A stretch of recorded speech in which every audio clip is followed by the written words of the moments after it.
Fog. Best of the sunshine though across northern Scotland. It stays sunny here for much of the day. Showers across Orkney and Shetland. Elsewhere it slowly brightens up, and if we get any sunshine we could see highs of 13 or 14 degrees, so well above the average around 8 degrees at this time of year.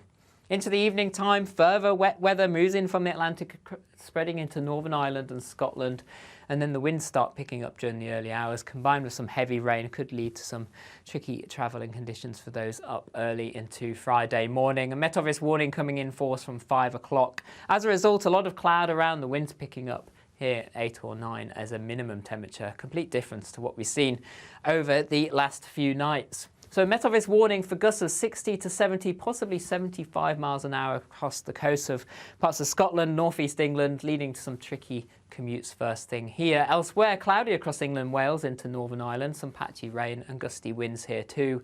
Temperatures on the mild side, 14 or 15 Celsius. But the good news is it looks like as we head into the weekend, it should start to ease. See you again soon.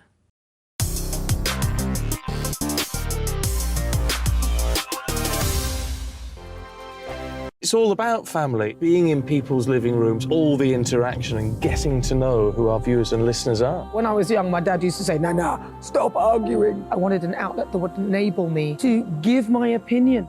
People are going through a really hard time right now, and I know that you don't feel like you're being listened to by the establishment. I came to GB News because it's the People's Channel, and I want the audience to have their say on the events of the day. We're dynamic. We do something different. Democracy shows that the wisdom of the nation is in its people.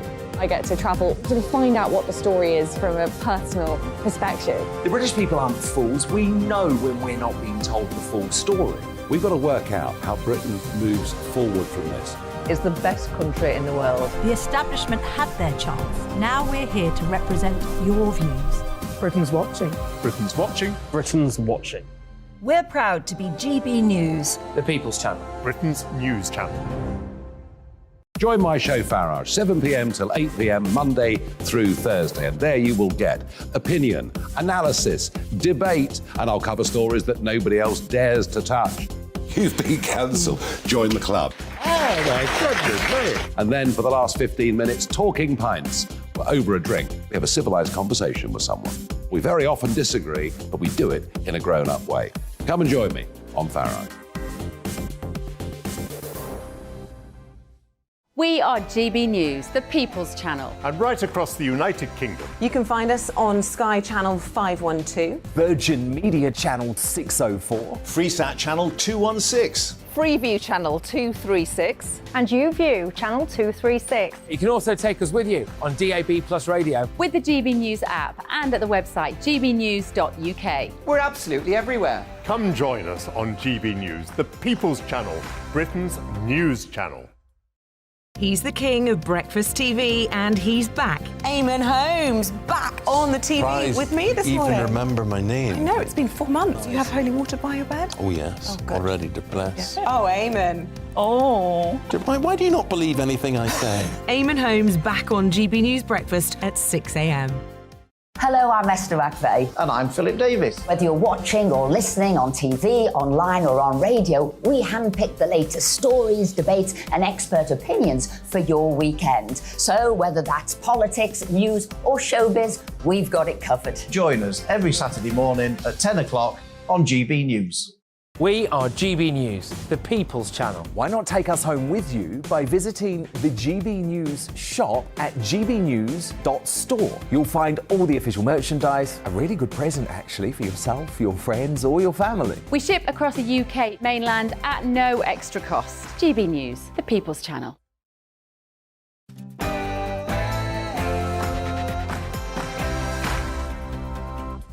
No spin, no bias, no censorship. I'm Dan Wootton. Tonight, Queen Nick has fallen.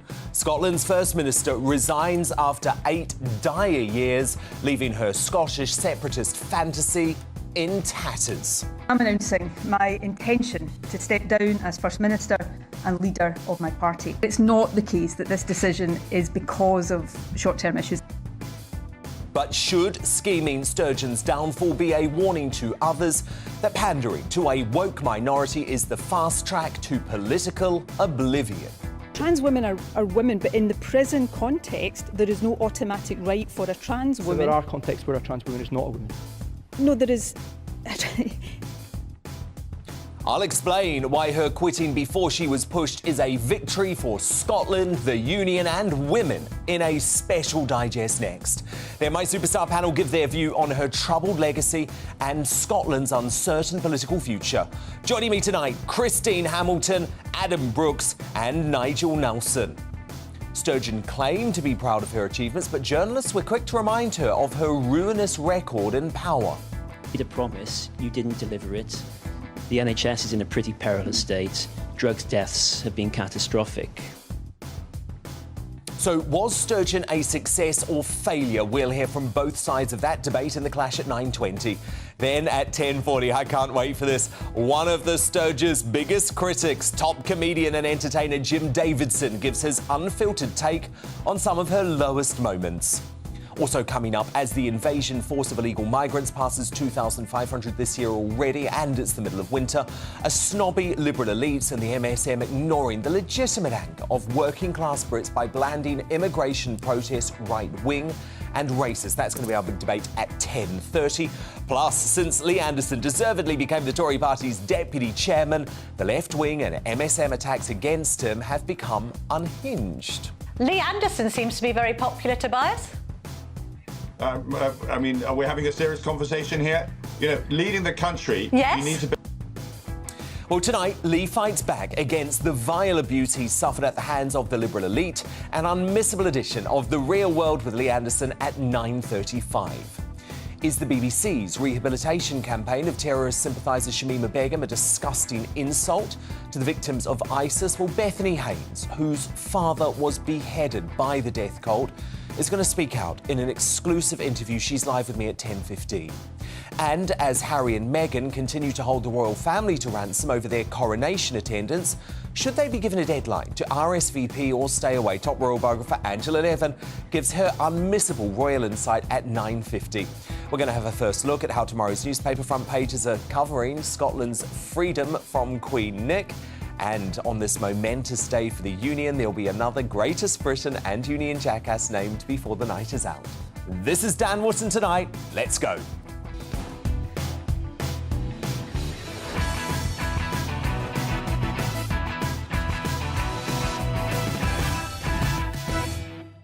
Well, today is a good day, so I'm going to have a special digest on scheming Sturgeon's downfall and the record she's left in her wake in just one moment. First, though, news time with Polly Middlehurst.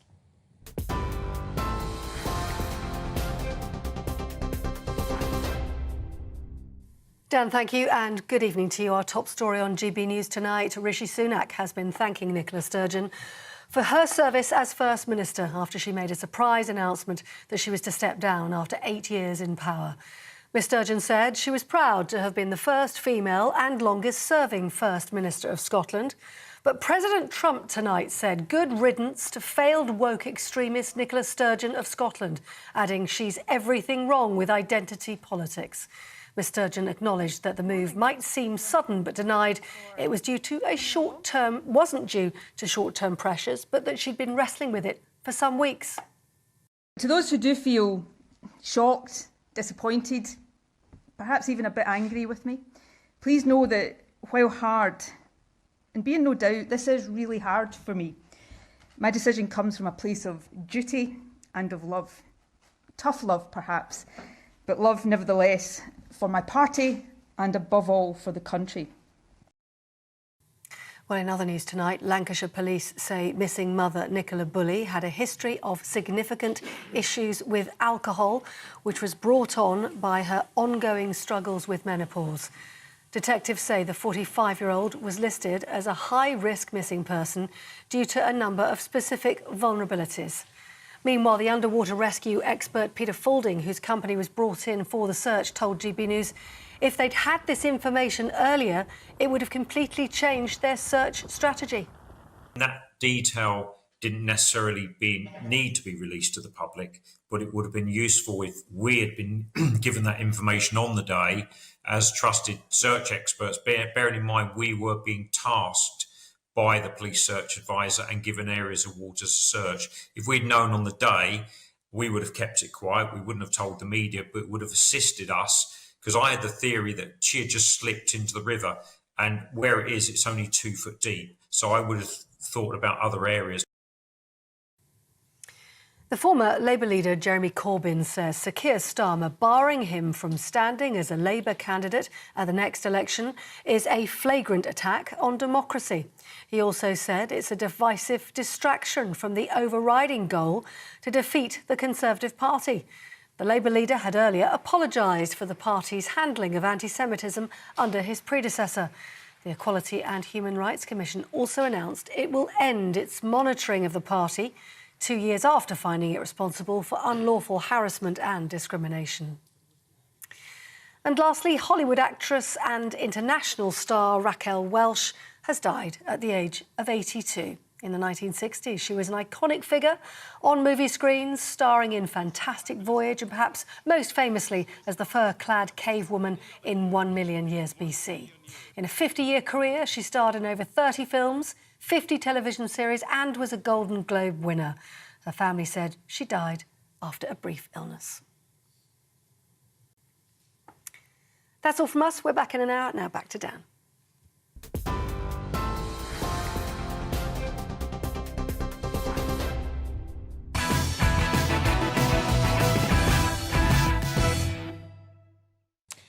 Today is a great day for the union.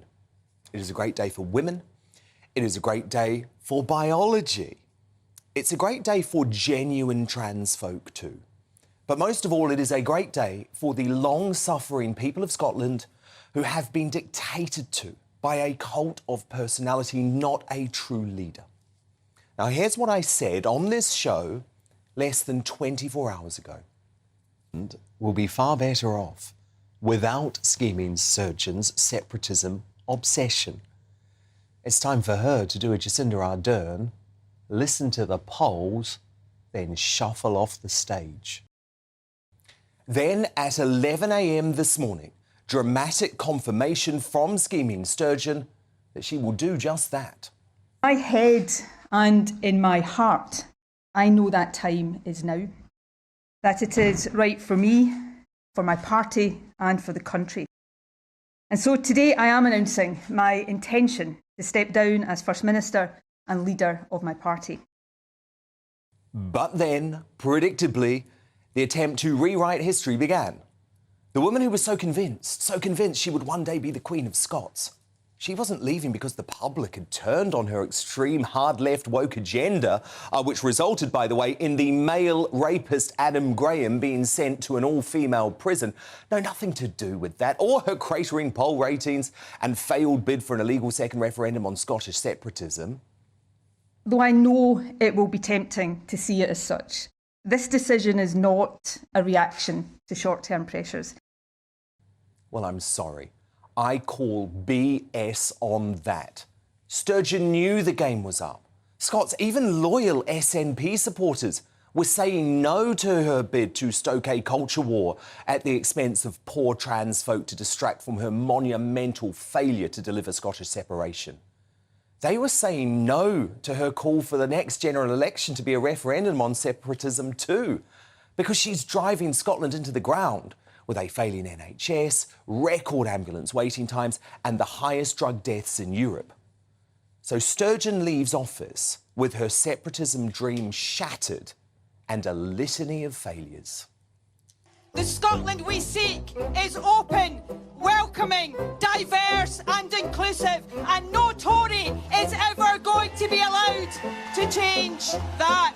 I want to take this opportunity to say how sorry I am for my breach of rules that I ask all of us to follow every single day. I am kicking myself very hard, possibly harder than my worst critic ever could. This is a UK government that sees an opportunity to stoke a culture war. Trans women are women, but in the prison context, there is no automatic right for a trans woman. So there are contexts where a trans woman is not a woman? No, there is. My comments about her, the person being a rapist. I think you just referred to Ireland Bryson using the word her. Does that mean you do, in fact, think she is a woman? Anything into. I am trying to rationally. Individual. Look, you started saying her. Why did you say that? I can't remember. I'll take your word for it. Sounds like a Freudian slip. I'm trying not to. But look, let's be fair. I'm sure she had successes too. She didn't seem to mention any in her press conference. We must have found some, though, right?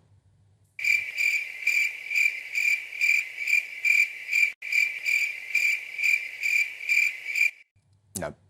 So despite that lack of any discernible success, the left-wing media establishment has been lining Sturgeon's exit route, tears in their eyes, to bagpipe her off into the sunset.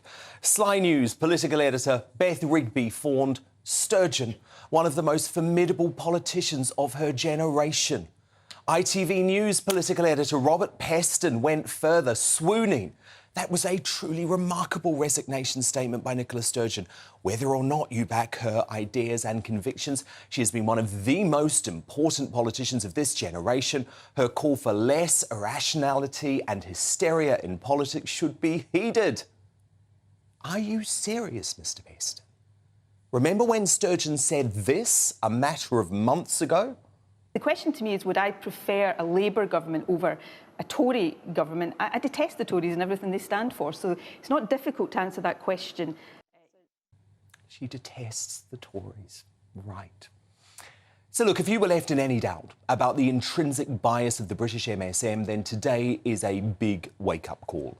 Compare the love fest over Sturgeon to the vitriol and hysteria pumped out on the days that both Boris Johnson and Liz Truss resigned after deranged campaigns by the media. But never forget, in the end, the people of Scotland saw through the Sturgeon rhetoric, especially when it came to women's safety. Today she claimed this. I have been, am and will always be a feminist. I will fight for women's rights and I will stand up against threats to women's rights. I'm sorry. She referred to the male rapist Adam Graham as a her and sent him to a female prison while stripping away the rights of biological women. Sturgeon has set women's rights back by a generation, and that is her legacy.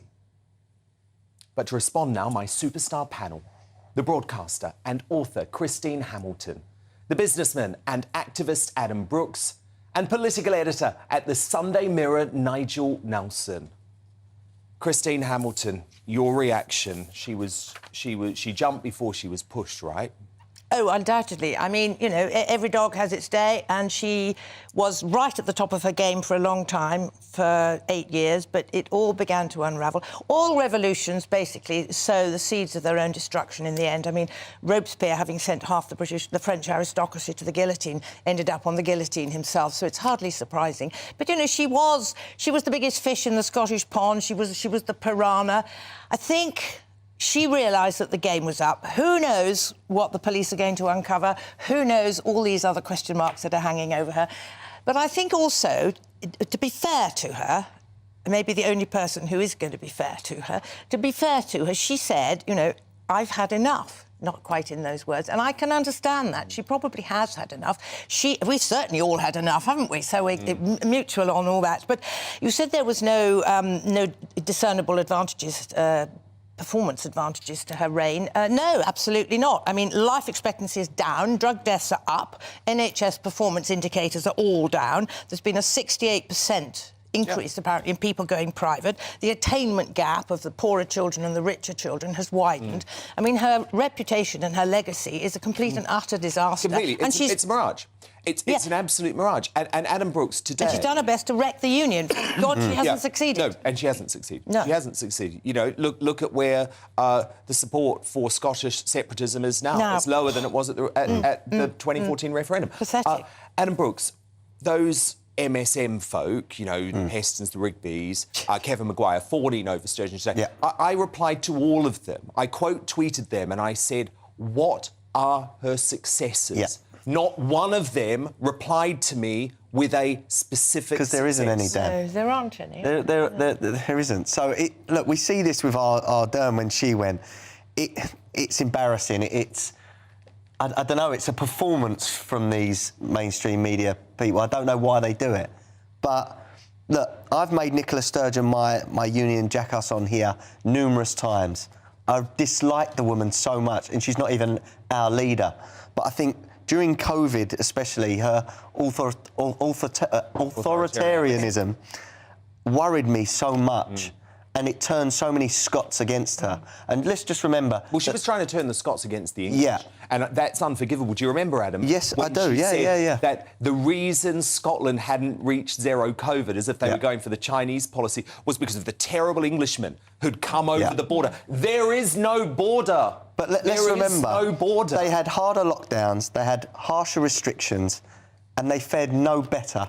If anything, they fared worse than us. So she was wrong. She was wrong during COVID, and yet there's people praising her for her COVID response. She was half queening it around during COVID, wasn't she? Do you remember all those endless press conferences? Every day. And she actually used the BBC to advance a political agenda by doing those press conferences 7 days a week. Nigel Nelson, do you have anything from the left-wing side of politics where you can defend Sturgeon? Yeah, but the fact she stayed there for 8 years is pretty impressive. That's enough. Just survive. Well, no, it's not enough. She went through a really bad period, I mean, COVID especially.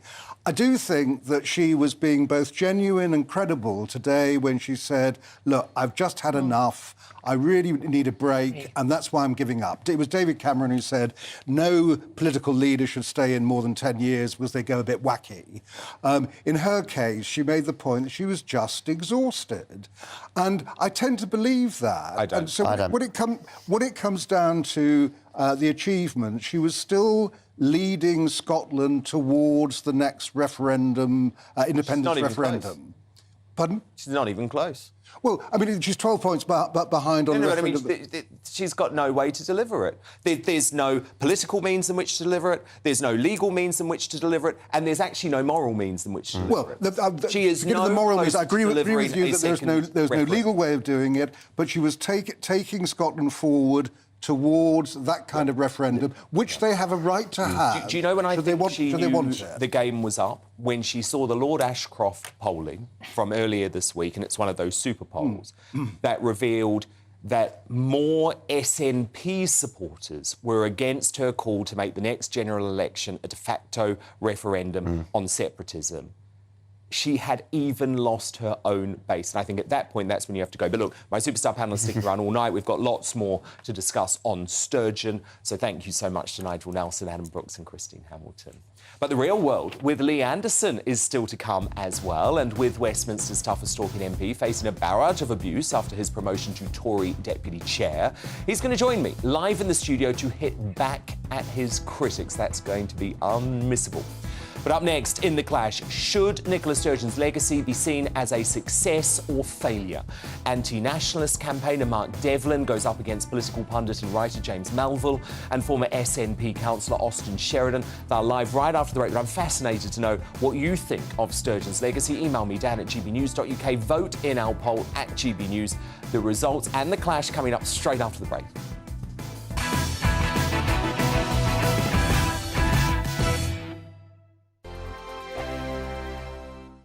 First and foremost, I am a GB News fan, and I was before I was working here. Just love the fact that we're asking the questions that a lot of establishment media won't ask. With a bit of a twist, we not only want to inform you, but we want to keep you entertained. It's worth the drive because you get in and the team's all ready and waiting, they're itching to go, and it's a proper little family. GB News is the people's channel. It's the audience that makes the programme sing. We're giving our viewers and our listeners a voice. I see the thousands of your letters, tweets, emails, you name it, coming in. Britain is broken.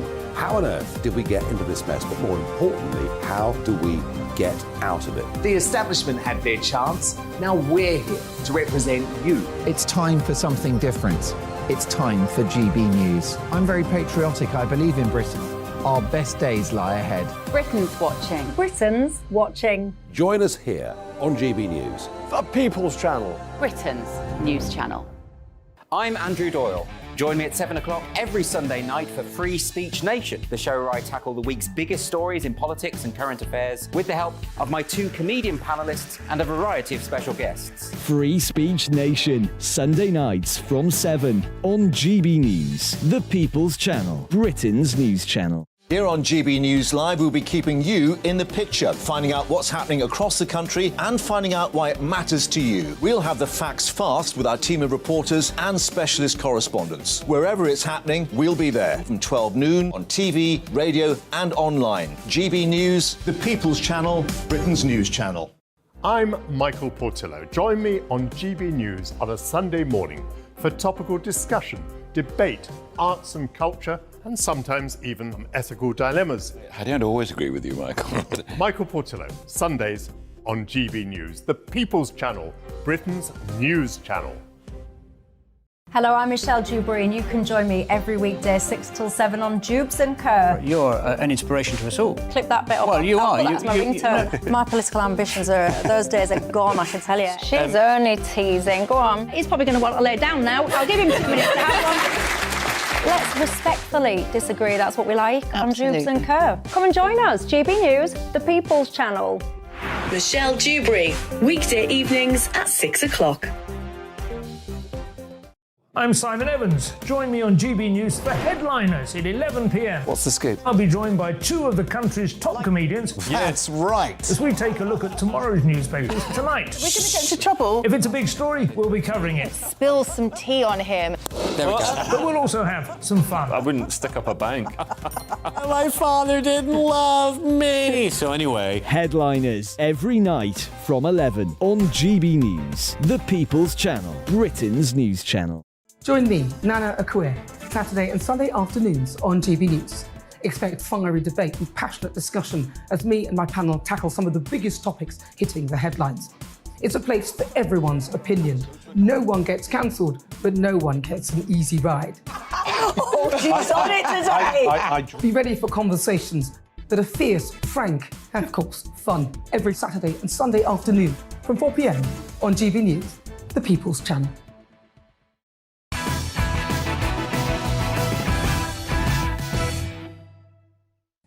Time now for the clash. A deluded fantasist to the end, scheming Sturgeon used her hastily arranged resignation press conference to defend her pathetic record as Scotland's First Minister. I'm very proud of what has been achieved in the years I've been in Bute House. Of course, for balance, there will be others who will, how should I put this, cope with the news just fine. Scotland is fairer today than it was in 2014. There is so much that I am proud of. But what do you think? Was Nicola Sturgeon a success or failure as Scottish First Minister? Dan at gbnews.uk. Big poll running on this right now at GB News on Twitter. The results shortly. But to help you make up your mind, I'm joined by the founder of The Majority and anti-nationalist campaigner Mark Devlin, the political writer and pundit James Melville, and the former SNP councillor Austin Sheridan. Now, look, Austin, I've been very tough on Sturgeon tonight, so I want to give you ample opportunity to put her case. However, Austin, how can you claim she's been a success when she hasn't actually taken Scotland any closer towards separation? Nicola Sturgeon has been a success, not just in terms of advancing the cause of Scottish independence, but in terms of the way that she's governed Scotland and the support that she's received from the people. I mean, for example, when it comes to furthering the case for independence and winning elections, being able to make the case, as a substantial part of it. But, I mean, fundamentally, Nicola Sturgeon will still be there. She's not going to be standing back from politics. She's simply stepping down as First Minister. And as we move forward in our campaign for independence, Nicola Sturgeon, I am sure, will be an instrumental part of that, and she is going to remain a massive asset to the SNP. Austin, absolutely fair enough. All of that, absolutely fair enough. But you haven't answered how she's been a success, which is what we're debating. And she didn't actually claim any successes in her resignation today. Yeah, I mean, Nicola Sturgeon, I would say, has been fairly modest today. I think that what she was doing today was explaining, the human reason about why she was standing down, and it's the simple fact that she's had enough in terms of the pressure that kind of job puts on you. No, Austin, I'm not being rude. I promise you, I'm not being rude. I'm not being rude. I just want to answer the question. what are her successes? Because that's what we're debating. We're not debating why she's resigned now. We're not debating what she's going to do. We're debating whether she's been a success. What are her successes? If we're measuring bringing independence closer to Scotland a success, she has absolutely done that because the Yes campaign are up for the debate and the unionist side aren't up for the debate. I mean, people like Alan Foster, right, who are passionate about the union for the Northern Ireland side, I mean, at least she has the gumption to say, listen, I'm willing to defend the union, I'm willing to stand up and be passionate. All right. Scottish unionists just don't have the gumption to do it. They're pathetic. Okay. Well, it sounds like you're avoiding the question to me, but look, thank you. Mark Devlin, do you think she's been a success or a failure? No, she's been an epic failure. She has failed politically. Her political agenda is in the bin, and and she's failed personally as well. Let's go talk about the political failure. She tried to go to the Supreme Court. It was a disaster. Shot down in flames, killed independence movement, pretty much stone dead. Then she tried to go for this de facto referendum scam. It's a complete nonsense, and everyone knows it's a nonsense as well. You cannot use a general election as a referendum. And then she went on with this gender nonsense, and she'd been brought down, you know, if you could excuse me for being blunt, but she was brought down by Isla Bryson's penis. That's what's happened. So that's the political agenda. She's come to the end of the road on that. And there's a personal issue. Then she's been doing this since she was 16. Right? And she was supposed to be the person that took Scotland into the sunlit uplands of independence. And where is she now? She's resigning and just as a failure.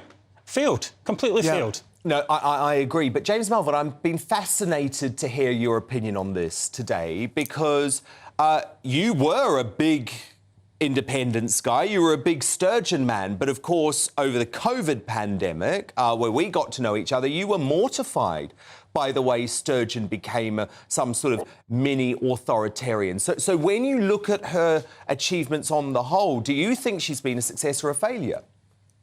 My relationship with Nicola Sturgeon in terms of judging her is tricky. It's complicated.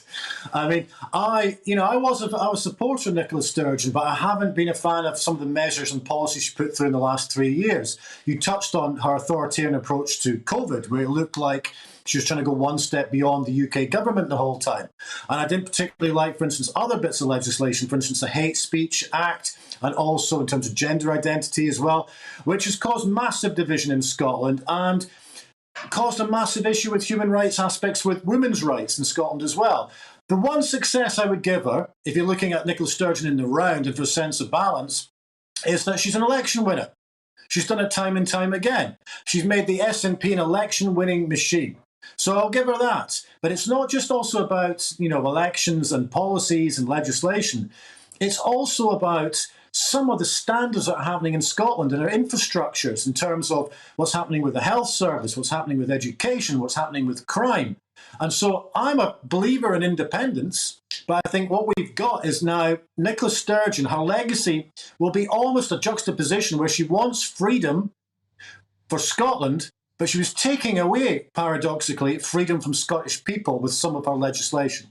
Oh, my goodness, she was. I mean, Mark Devlin, how do you respond to James on that point? Well, because I guess he's right about her popularity, right? You and I can say that she had no realistic proposals for separation and her separatist cause would destroy Scotland, but actually Scots voted for it on the whole. Yeah, and this is the thing I think that, it kind of annoys me about people like James. They're the kind of people who say, those people who say, real communism's never been tried yet. James is one of these guys who's like saying, well, real nationalism's never been tried yet. But we've had 14 years of this nationalism with Alex Salmond, first of all, Nicola Sturgeon.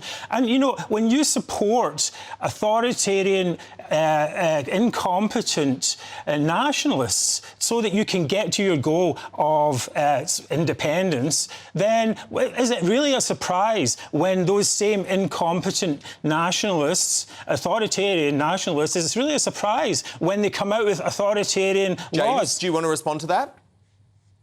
I do. I think basically for me, independence isn't about the Scottish government.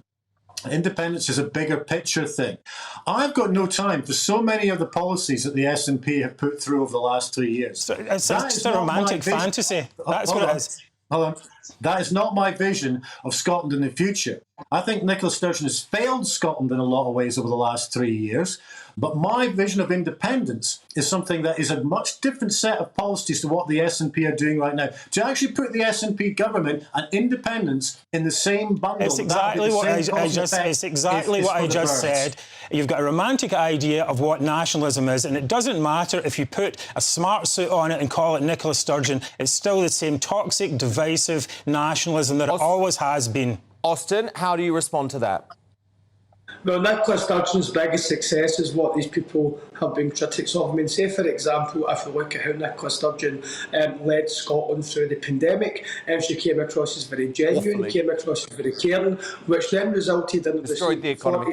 47.7% of the national vote, 1.2 million votes. In the 2021 Scottish election, which happened during the pandemic, that she got the largest share of the vote and largest number of votes any political party had ever received, because she carried the people behind her. I mean, and then we look at the gender debate as well. You know, what I find really interesting about the two panellists here is that they're saying that the things that divide people in Scotland, the things that put people off Nicola Sturgeon, are actually what people vote the SNP for. So it's pretty clear, looking at election results, which is how we measure the support of politicians, she's winning them. And that's Nicola Sturgeon. All right, thank you so much. We've had a good debate. How incompetent does that make the unionists then?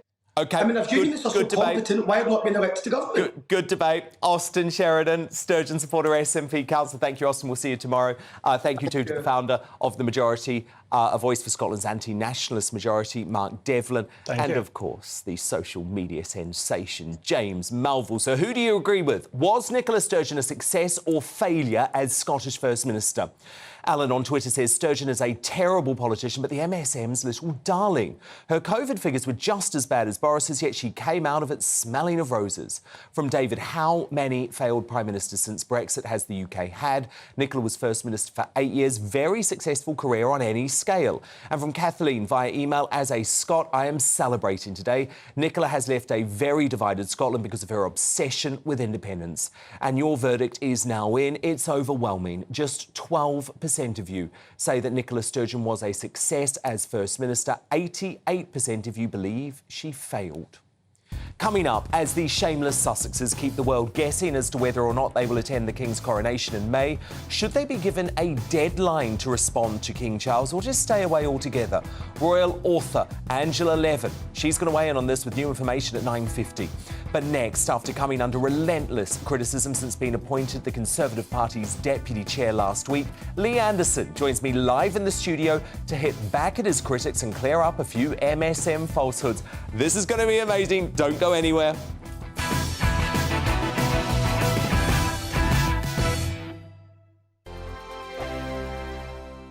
It's all about family, being in people's living rooms, all the interaction and getting to know who our viewers and listeners are. When I was young, my dad used to say, Nana, stop arguing. I wanted an outlet that would enable me to give my opinion. People are going through a really hard time right now, and I know that you don't feel like you're being listened to by the establishment. I came to GB News because it's the People's Channel, and I want the audience to have their say on the events of the day. We're dynamic. We do something different. Democracy shows that the wisdom of the nation is in its people. I get to travel to find out what the story is from a personal perspective. The British people aren't fools. We know when we're not being told the full story. We've got to work out how Britain moves forward from this. It's the best country in the world. The establishment had their chance. Now we're here to represent your views. Britain's watching. Britain's watching. Britain's watching. We're proud to be GB News. The People's Channel. Britain's news channel. Monday to Thursday on GB News, it's Bev Turner Today from 10 a.m. We're going to be here for you, our GB News family, to keep you up to date, but also make you smile. There's a guy who went from puberty to adultery. And I can't wait to bring a few of my own opinions. I have no time for cultural totalitarianism. We'll engage in passionate, but always polite debate, with your thoughts and opinions at the centre of it all. Only on GB News, the People's Channel, Britain's news channel. We are GB News, and we'd like to say thank you to each and every one of you for bringing us your conversations, for helping our great nation find its voice. We are here for you on radio, television, and online. across England, Scotland, Wales, and Northern Ireland. It's not the BBC, you actually get your facts right. We are proud to be GB News, the People's Channel, Britain's news channel. Join me every Sunday at 6 p.m. for Gloria Meets. In exclusive interviews, I'll be finding out who our politicians really are and what they really think. It's something that you would never want anyone to suffer. I didn't know what channels there were. I didn't think I'd be believed. I must have weighed about 7 stone and I'm 5'8". My instincts was to sort of cover this up. I mean, clearly that was a mistake. Join me every Sunday at 6 p.m. on GB News, the People's Channel, Britain's news channel. He's the king of breakfast TV, and he's back. Eamon Holmes, back on the TV with me this morning. Even remember my name. I know, it's been 4 months. You have holy water by your bed? Oh, yes. Oh, already to bless. Yeah. Oh, Eamon. Oh. Why do you not believe anything I say? Eamon Holmes back on GB News Breakfast at 6 a.m. Join me, Patrick Christie's, Monday to Friday, 3 till 6. We tackle the day's news agenda like you've never seen before. It's high tempo, high octane, the most controversial topics, and the best guests. You will not be able to take your eyes and ears off it. I'm not afraid to ask the questions that you really want answered. 3 till 6 p.m, Monday to Friday on GB News, the People's Channel, Britain's news channel. Hi, Andrew Pierce here. Join me every Friday lunchtime for a proper no-nonsense debrief of the week's events. With special guests in the studio and the GB News team on the ground, I'll be getting you up to date with news, some intelligent discussion, and my own sharp take. The weekend starts here with me every Friday lunchtime on GB News, the People's Channel, Britain's news channel.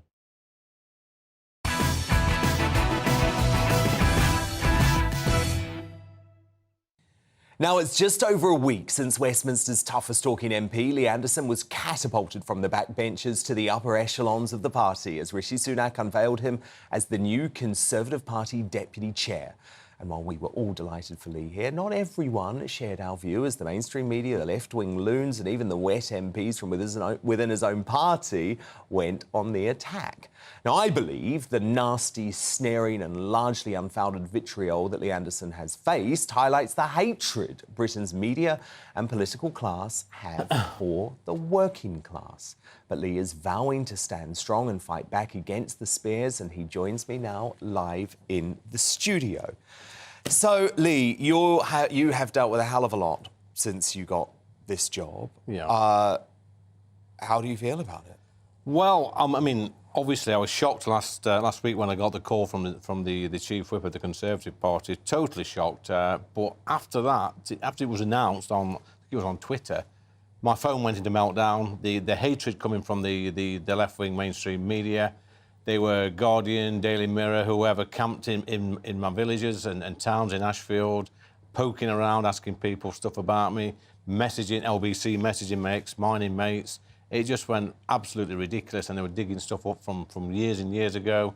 There were accusations of me being linked to far-right white supremacy. So let's deal with rubbish. So let's deal with a couple of these specifically. So the first thing is they're trying to say, because you were pictured with someone, that you have some sort of neo-Nazi... I was at a charity event where there's about 200 people there. A chap had his photo took with me. It turns out this chap, he supported a punk band from the 90s that sang a song with a Hitler lyric in. So that was my link to being a far-right supremacist. It's absolutely pathetic. And it's not me it bothers, and it bothers my mum and my dad and my family and my friends. It doesn't bother me. I'm an ex-miner. It's water off a duck's back to me. But they really should hang their heads in shame, people like the Daily Mirror. Absolute gutter press. Well, I think the worst thing they've done, actually, is try and piss all over your backstory, for want of a better phrase. And the thing is, we've spoken about it a lot here. And the reason your backstory is actually so powerful is because you're not the typical Tory. You're not the old Etonian Tory. You were a working-class miner who, at some points, was struggling so much to fund your family that you had to work 7 days a week and sell your car. But they are desperate, aren't they, to somehow find a way to undermine that? I think, personally, Dan, I'm the Labour Party's worst nightmare because they can't pull me up on anything. I've been that working-class person. I've had a proper working-class job. I've come from an area which was really deprived. The street I was brought up on was piss poor, if I'm honest. So I've been there, I've got the T-shirt. So when I look at them, some of them publicly school-educated socialists on the opposite benches, they look at me and they think, you know what, I can't cope with him. And they can't cope with me. I ain't going to back down. I've got broad shoulders, and whatever I've got a breath in my body, I'm going to go for them.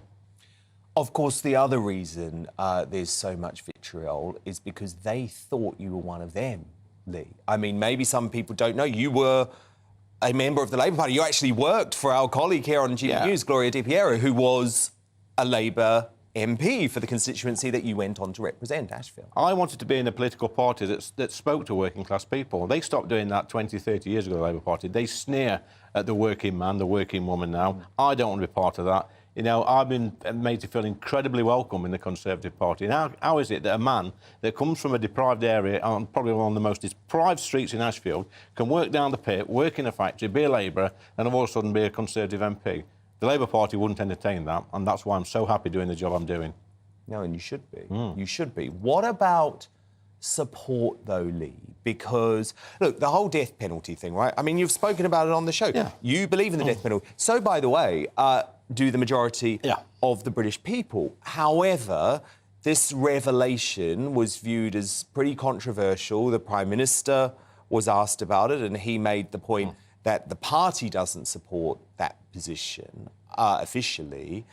Do you feel like they've got your back, Lee? Yes, I do, because the great thing about the party I'm in is that you can have different opinions. And Rishi said that. He's got a different opinion to me. The government stance is totally different. What is wrong with me having a different opinion to not the vast majority of colleagues, but the majority of colleagues? But look, nothing I said was revolutionary. It's not outrageous. I mean, 52% of the British public agree with what I'm saying, so it's not like a fringe lunatic idea. No. It's just how I feel. But some of this, Lee, you've got to admit, is friendly fire. I mean, we played the clip earlier in the show. Tobias Elwood, one of the Tory wets, interviewed by our own Camilla Tomney on Sunday morning. She asks a question about you, and he says, are you serious? I mean, he scoffed at the idea that you're the saviour. Well, that's up to Tobias. I mean, I wouldn't go on TV or any sort of media and have a go at my colleagues. That's just not me. You should pull together. Bit surprised with Tobias. He's ex-army man. I thought, you know, pull together. If you're going to criticise each other, do it behind closed doors. Now, look, Labour loudmouth Lisa Nandy has also found herself in hot water after making this claim. Lee, let's take a look at it. This was on last week's Question Time. Though I don't hold the same views as this guy, respectfully, Lisa, we pay you to have debates and we don't pay you to be offended. Yep. So I think I'm not you offended, leave... I just don't... You, so you said you were offended. You Conservative said it. You turned around and you said, I'm offended by what he said. We don't pay you to be offended. We pay you to have arguments. Like, we pay you to have arguments with other politicians. And he's perfectly entitled to come to Parliament to express those views, and I have had many a robust debate with Lee Anderson in Parliament, in public and in private, about those issues. Now, Lee, that's a total fabrication from Nandy, is it not? I have never spoken to Lisa in my entire life, whether that be in private, in public or in the chamber. It's just a total lie. I've actually written to Lisa to ask her to provide proof, because my memory's a little bit hazy, Dan. So far, she's not got back to me, and the reason she's not got back to me is because it's a total fabrication, as you say. I don't know why she did it. Well, we checked back, and the closest that anything seems to have come in Parliament is she was asking a question and you spoke later in that debate, but it wasn't any direct exchange between... It wasn't a two-way thing, no. I think it was to Gove. I think she asked a question to Gove, and then later on in the debate, I asked a question to Gove. That's as close as it's come. Like I say, why she's done that on Question Time in front of the whole British public, and she's got some... She needs to answer my email immediately, because she needs to apologise. Well, the problem is, this shows how much the Labour Party are prepared to lie, because if you're prepared to lie about a relatively small issue like that... But we know that, don't we? I know, look, and obviously in our endless quest for balance, Lee, you've even faced criticism on this very show, believe it or not. Look at this. This guy has more to say to working class people than anyone I know ever will. Tell me, what has he done for the people of Ashfield? Do you want to answer that, Lee? Well, I mean, the British public down a stick to death of this namby-pamby, hand-rigging sort of socialism. Guardian reader, probably. Never heard this bloke. He's probably, is it Ben Butthead or something, his name? Benjamin Butterworth. He's a senior reporter for the newspaper, one of our superstar panellists. I think he's the sort of person that has to Google himself every morning to see what he thought last week. I mean, it's absolute nonsense. He asked what I did for Ashfield. Let's talk about Ashfield. £62 million Towns Fund, £6.7 million Duty High Street Fund, 2 new schools, £2 million for my hospital, £750,000 for Safer Streets Fund. I've got a good idea for these characters, these Benjamin Butterheads or whatever he's called. Let's have him, Gary Neville, Gary Lineker, James O'Brien, Bob Geldof, if you can find him. Stick him on an island. Call it Woke Island. Call it Woke Island. Let's have a reality TV show. They can all sit there reading The Guardian. They can bore each other to death over about 6 months, and the winner could spend a weekend with me. And Lee, they're not in the real world, are they? How's that for a finale? That's the point. I like it, though. Maybe we should commission it on GB News. We'd hate watch it, wouldn't we? Yeah. Lee, obviously, in your role as Deputy Chair of the Conservative Party, very important that we ask you about the seismic political development of the day. Scheming Sturgeon out in Scotland. This is good news for the Union, but some folk, Lee, are saying, actually, analytically, possibly bad for the Tories in Scotland because it allows Labour to have a resurgence there. Yes. I mean, it could be. We've had that conversation earlier today, Dan. Look, I mean, I've been scratching my head thinking what Nicola Sturgeon's legacy is. I mean, the legacy that I see is a failing health system, it's a failing education system. I think independence now is out the window. And I just, seriously, I can't think what she's actually achieved. She's been obviously a superb politician to keep getting elected so many times, but her actual legacy, it's non-existent. It's pretty poor. No successes. I mean, it was fascinating watching the press conference today. She didn't actually list any successes. Well, she's got none. Absolutely none. I mean, she's going to go to bed tonight thinking what I've actually achieved for Scotland over the past 13 or 14 years, and I can't think of one single thing apart from spout on about independence. That's it. It's true. It's true. Separatism, I call it, Lee. It's not independence, is it? She wants to take them straight back into the European Union. Well, that ship sailed down. It has. It has well and truly sailed. Well, look, Lee, I know you've got a busy few weeks, but you'll still be popping back here when you can. Definitely. So congratulations. Cheers, Very good news for the Conservative Party. Now, coming up in the media buzz, with Scheming Sturgeon finally admitting defeat, do Scotland now deserve a leader who puts the country's real issues first rather than sacrificing Scots on an altar of separatism? My superstar panel are going to get stuck into that. Plus, we'll see how the newspapers are covering this massive political story. But next, we've got all the latest royal news from the esteemed author and Prince Harry biographer Angela Levin as we ask whether the Sussexes should be issued with a deadline to decide on their attendance at King Charles's coronation. She's up with new information on this straight after the break.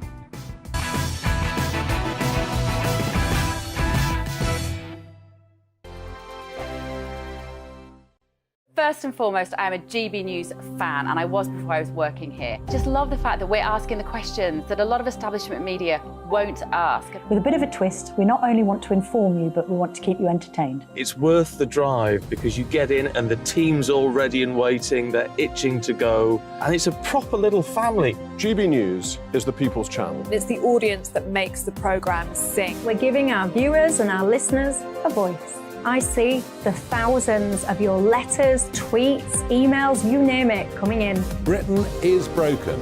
How on earth did we get into this mess? But more importantly, how do we get out of it? The establishment had their chance. Now we're here to represent you. It's time for something different. It's time for GB News. I'm very patriotic. I believe in Britain. Our best days lie ahead. Britain's watching. Britain's watching. Join us here on GB News. The People's Channel. Britain's news channel. Hi, Andrew Pierce here. Join me every Friday lunchtime for a proper no-nonsense debrief of the week's events. With special guests in the studio and the GB News team on the ground, I'll be getting you up to date with news, some intelligent discussion and my own sharp take. The weekend starts here with me every Friday lunchtime on GB News, the People's Channel, Britain's news channel. I'm Michael Portillo. Join me on GB News on a Sunday morning for topical discussion, debate, arts and culture, and sometimes even some ethical dilemmas. I don't always agree with you, Michael. Michael Portillo, Sundays on GB News, the People's Channel, Britain's news channel. I'm Andrew Doyle. Join me at 7 o'clock every Sunday night for Free Speech Nation, the show where I tackle the week's biggest stories in politics and current affairs with the help of my two comedian panellists and a variety of special guests. Free Speech Nation, Sunday nights from 7 on GB News, the People's Channel, Britain's news channel. Here on GB News Live, we'll be keeping you in the picture, finding out what's happening across the country and finding out why it matters to you. We'll have the facts fast with our team of reporters and specialist correspondents. Wherever it's happening, we'll be there from 12 noon on TV, radio and online. GB News, the People's Channel, Britain's news channel. Join me, Patrick Christie's, Monday to Friday, 3 till 6. We tackle the day's news agenda like you've never seen before. It's high tempo, high octane, the most controversial topics and the best guests. You will not be able to take your eyes and ears off it. I'm not afraid to ask the questions that you really want answered. 3 till 6 p.m, Monday to Friday on GB News, the People's Channel, Britain's news channel. Join me, Lawrence Fox, on GB News. Frank, fun, fearless and sometimes serious. Much as I love a Friday night punch-up, what I really want is a battle of ideas. I want to look at things differently. I want to hear different voices and engage with your unique experiences. Every Friday at 7 p.m. on GB News.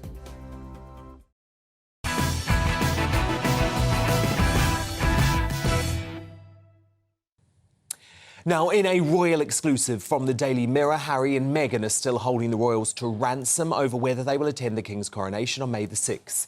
It's understood the couple will be invited as part of a 2,000-strong congregation at Westminster Abbey. However, the Duke of Sussex won't have a role in proceedings. But according to the newspaper, neither the King nor Prince William have spoken to the Montecito mourners in some time.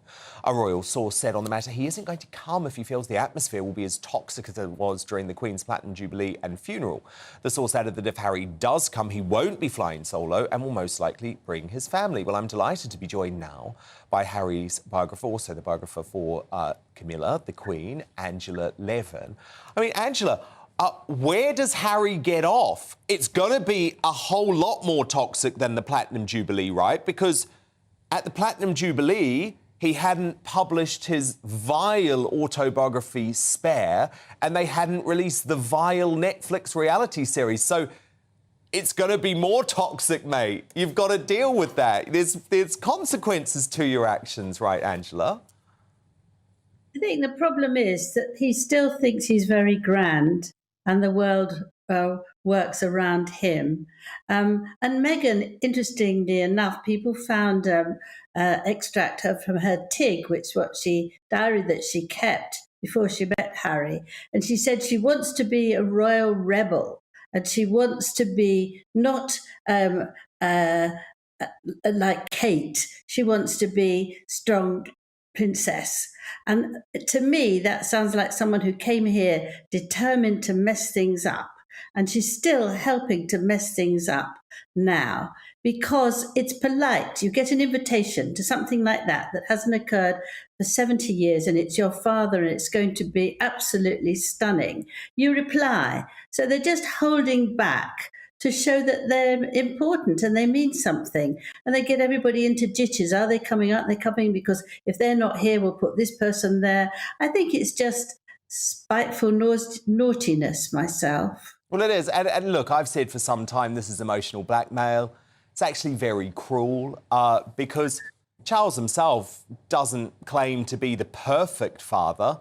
But actually, when you read Spare and when you look closely at the situation, he did a pretty good job in almost impossible situations.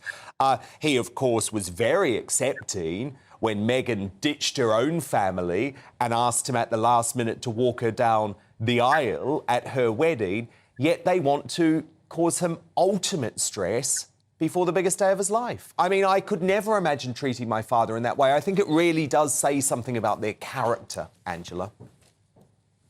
Yes, it does, absolutely. There's no such thing as a perfect parent anyway, father or mother. You know, we're all vulnerable humans. And Harry is a vulnerable human. He accepts that about himself, but not for his father or anybody else who he wants to say rude things about. They've got to do absolutely what he feels right. And I think he still thinks he's running the whole show. He knows better than anybody else. He says he can fix the royal family because it's so outdated. Nobody would like to come near the royal family, frankly. But I think his cruelty to his father knows no bounds, actually. And if he comes out with another book with another 400 pages of moaning and secrets of his invading his privacy, I think it just is too shocking for words. I would like them to say you can't come I know. because of the way you've been. That's the thing. I and think you're not Charles a needed to symbol be of the royal stronger on this, family. Angela. I think Charles needed to be stronger on this. I really do. Because, unfortunately, he's handed them the power. They now know they've got the power and they're loving it. Because that's what they get off on. They love causing trouble and they love causing pain for their relatives. I mean, personally, I find it utterly vulgar and vile, but it is what they love to do. And unfortunately, Charles has given them that power by making it very clear through these briefings that he wants them at the coronation. But look, I want to ask quickly, Angela, about this huge news today regarding Nicola Sturgeon. Do you think this is something, a departure that the royal family won't exactly be upset about? Because I know they can't say anything publicly, but she posed a huge threat to the union, and we know how important the union is to the monarchy. Yes, I think they'll be relieved, actually, because there's enough nastiness going on at the moment. Not just her, but there's a lot of stress for them, getting everything right and who's coming and Andrew and Harry and all that. And they also love Scotland. I mean, they have a home in Birk Hall, Scotland, near Balmoral, and that's where they go whenever they can. They think that is their marital home. They went back as soon as they could after the Queen's funeral to sort of come together a bit and recover. But they've done loads of engagements in Scotland. King Charles is actually thinking of giving Balmoral to the Scottish people. I mean, they will make lots of gestures, and they do really care about it. And I think that it's a big relief for them, actually, because it would be messing things up yet again. Our top royal biographer, Angela Levin. Thank you, Angela. We will speak next week. But coming up, as Shamima Begum is catapulted into celebrity after starring in her own BBC podcast and TV show, are the British Bashing Corporation wrong to try and rehabilitate her in this way? Well, Bethany Haynes is the daughter of the British ISIS victim David Haynes, and she's going to have her say on the woman she's calling ISIS's next top model. But first, with nasty Nicola Sturgeon finally slinging her hook, do the people of Scotland now deserve a leader who will prioritise their real issues over the recent obsession with separatism? My superstar panel have their say on that. Plus, the first newspaper front page is coming up in just 2 minutes' time.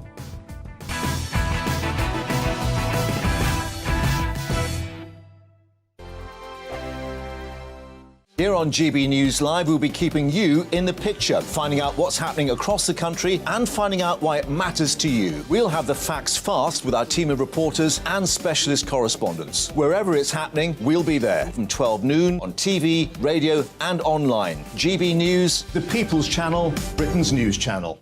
I'm Andrew Doyle. Join me at 7 o'clock every Sunday night for Free Speech Nation, the show where I tackle the week's biggest stories in politics and current affairs with the help of my 2 comedian panellists and a variety of special guests. Free Speech Nation, Sunday nights from 7 on GB News, the People's Channel, Britain's news channel. I'm Michael Portillo. Join me on GB News on a Sunday morning for topical discussion, debate, arts and culture, and sometimes even ethical dilemmas. I don't always agree with you, Michael. Michael Portillo, Sundays on GB News, the People's Channel, Britain's news channel.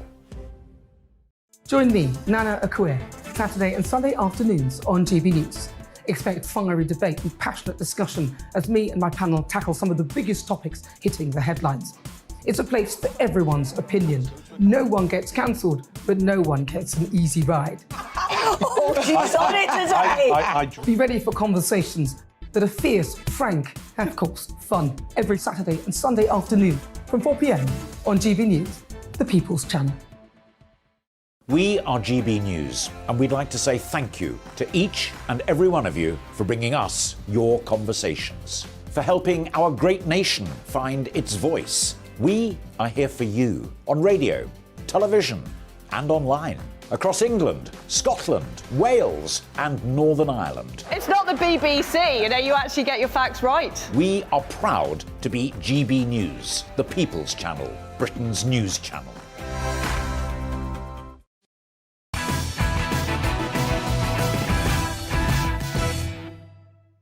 10 p.m. I'm Dan Wootton. Tonight, Ding Dong Sturgeon's gone. After months of trying to get her sick gender reform bill written into law, Queen Nick has rightly fallen on her sword and announced her resignation as the Scottish First Minister. I'm announcing my intention to step down as First Minister and leader of my party. It's not the case that this decision is because of short-term issues. But after an 8-year reign spent running public services into the ground, does Scotland now need a leader who will focus on the serious issues instead of sacrificing them on the altar of Scottish separatism? That's our big debate with my superstar panel next. And tonight, I'm joined by Christine Hamilton, Adam Brooks and Nigel Nelson. Plus, in Uncancelled, we'll look back at the story of scheming Sturgeon from a modern-day Robert the Bruce to this. I think you just referred to Ireland Bryson using the word her. Does that mean you do, in fact, think she is a woman? Anything into... I am trying to rationally... individual. Look, You started saying her. One of her biggest critics in entertainment, top comedian Jim Davidson, gives an unmissable roundup of her lowest moments at 10:40. Also on the show tonight, as it's revealed that 7 times more asylum seekers are housed in red wall areas compared to the southeast, are the out-of-touch Liberal elite ignoring legitimate public concern by branding protests right-wing and racist? We'll have unfiltered discussion on that you won't get anywhere else on the MSM at 10:30. After yet another propaganda puff piece on the ISIS bride Shamima Begum, is the British Bashing Corporation treading dangerous waters in their ghastly rehabilitation project? Well, Bethany Haynes, whose father was beheaded by the death cult, is going to speak out in an exclusive interview. She's live with me. It's going to be powerful, this, at 10:15. Also on the way, Prince William goes viral on TikTok after poking fun at a redhead, but not that one. Mother's feeding me her cake. Yeah, look. They're not very good. I told her she wouldn't win Bake Off. I'll tell you what happened during that unlikely royal encounter in the media buzz. And finally, in a showdown for the ages, JK Rowling battles Nicola Sturgeon when I crown tonight's Greatest Britain and Union Jackass at 10:50. We'll have the first Sturgeon front pages and mere moments too, right after Polly Middlehurst.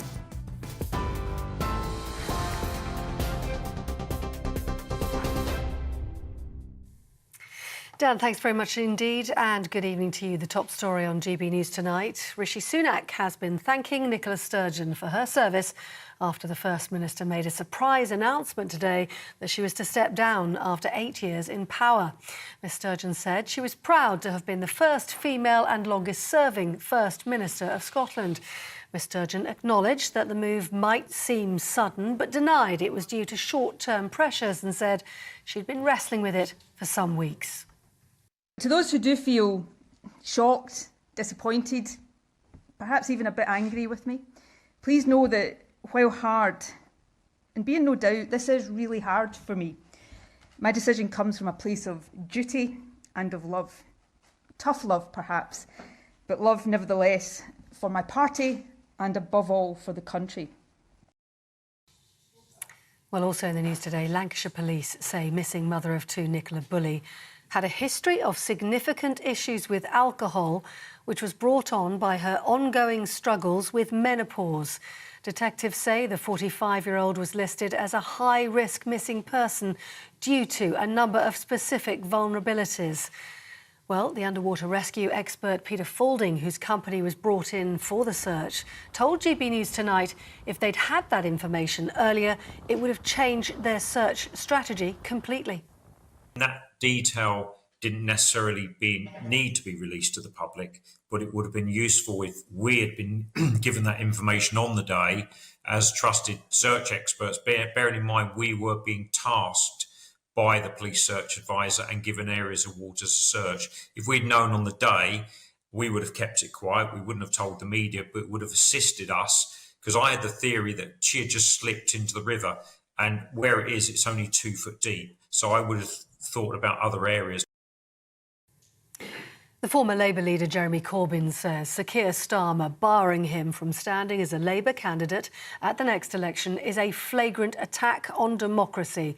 He also said it's a divisive distraction from the overriding goal to defeat the Conservative Party. The Labour leader had earlier apologised for the party's handling of anti-Semitism under his predecessor, Jeremy Corbyn. And the Equality and Human Rights Commission announced it's going to end its monitoring of the Labour Party 2 years after finding it responsible for unlawful harassment and discrimination. Lastly, Hollywood actress and international star Raquel Welch has died at the age of 82. In the 1960s, she was an iconic figure on movie screens, starring in Fantastic Voyage, and perhaps most famously as the fur-clad cave woman in 1 Million Years BC. In a 50-year career, she starred in over 30 films, 50 television series, and was a Golden Globe winner. Her family said she died after a brief illness. You're up to date on TV, online and DAB+ radio. You're with GB News, part 2 now of Dan Wootton Tonight.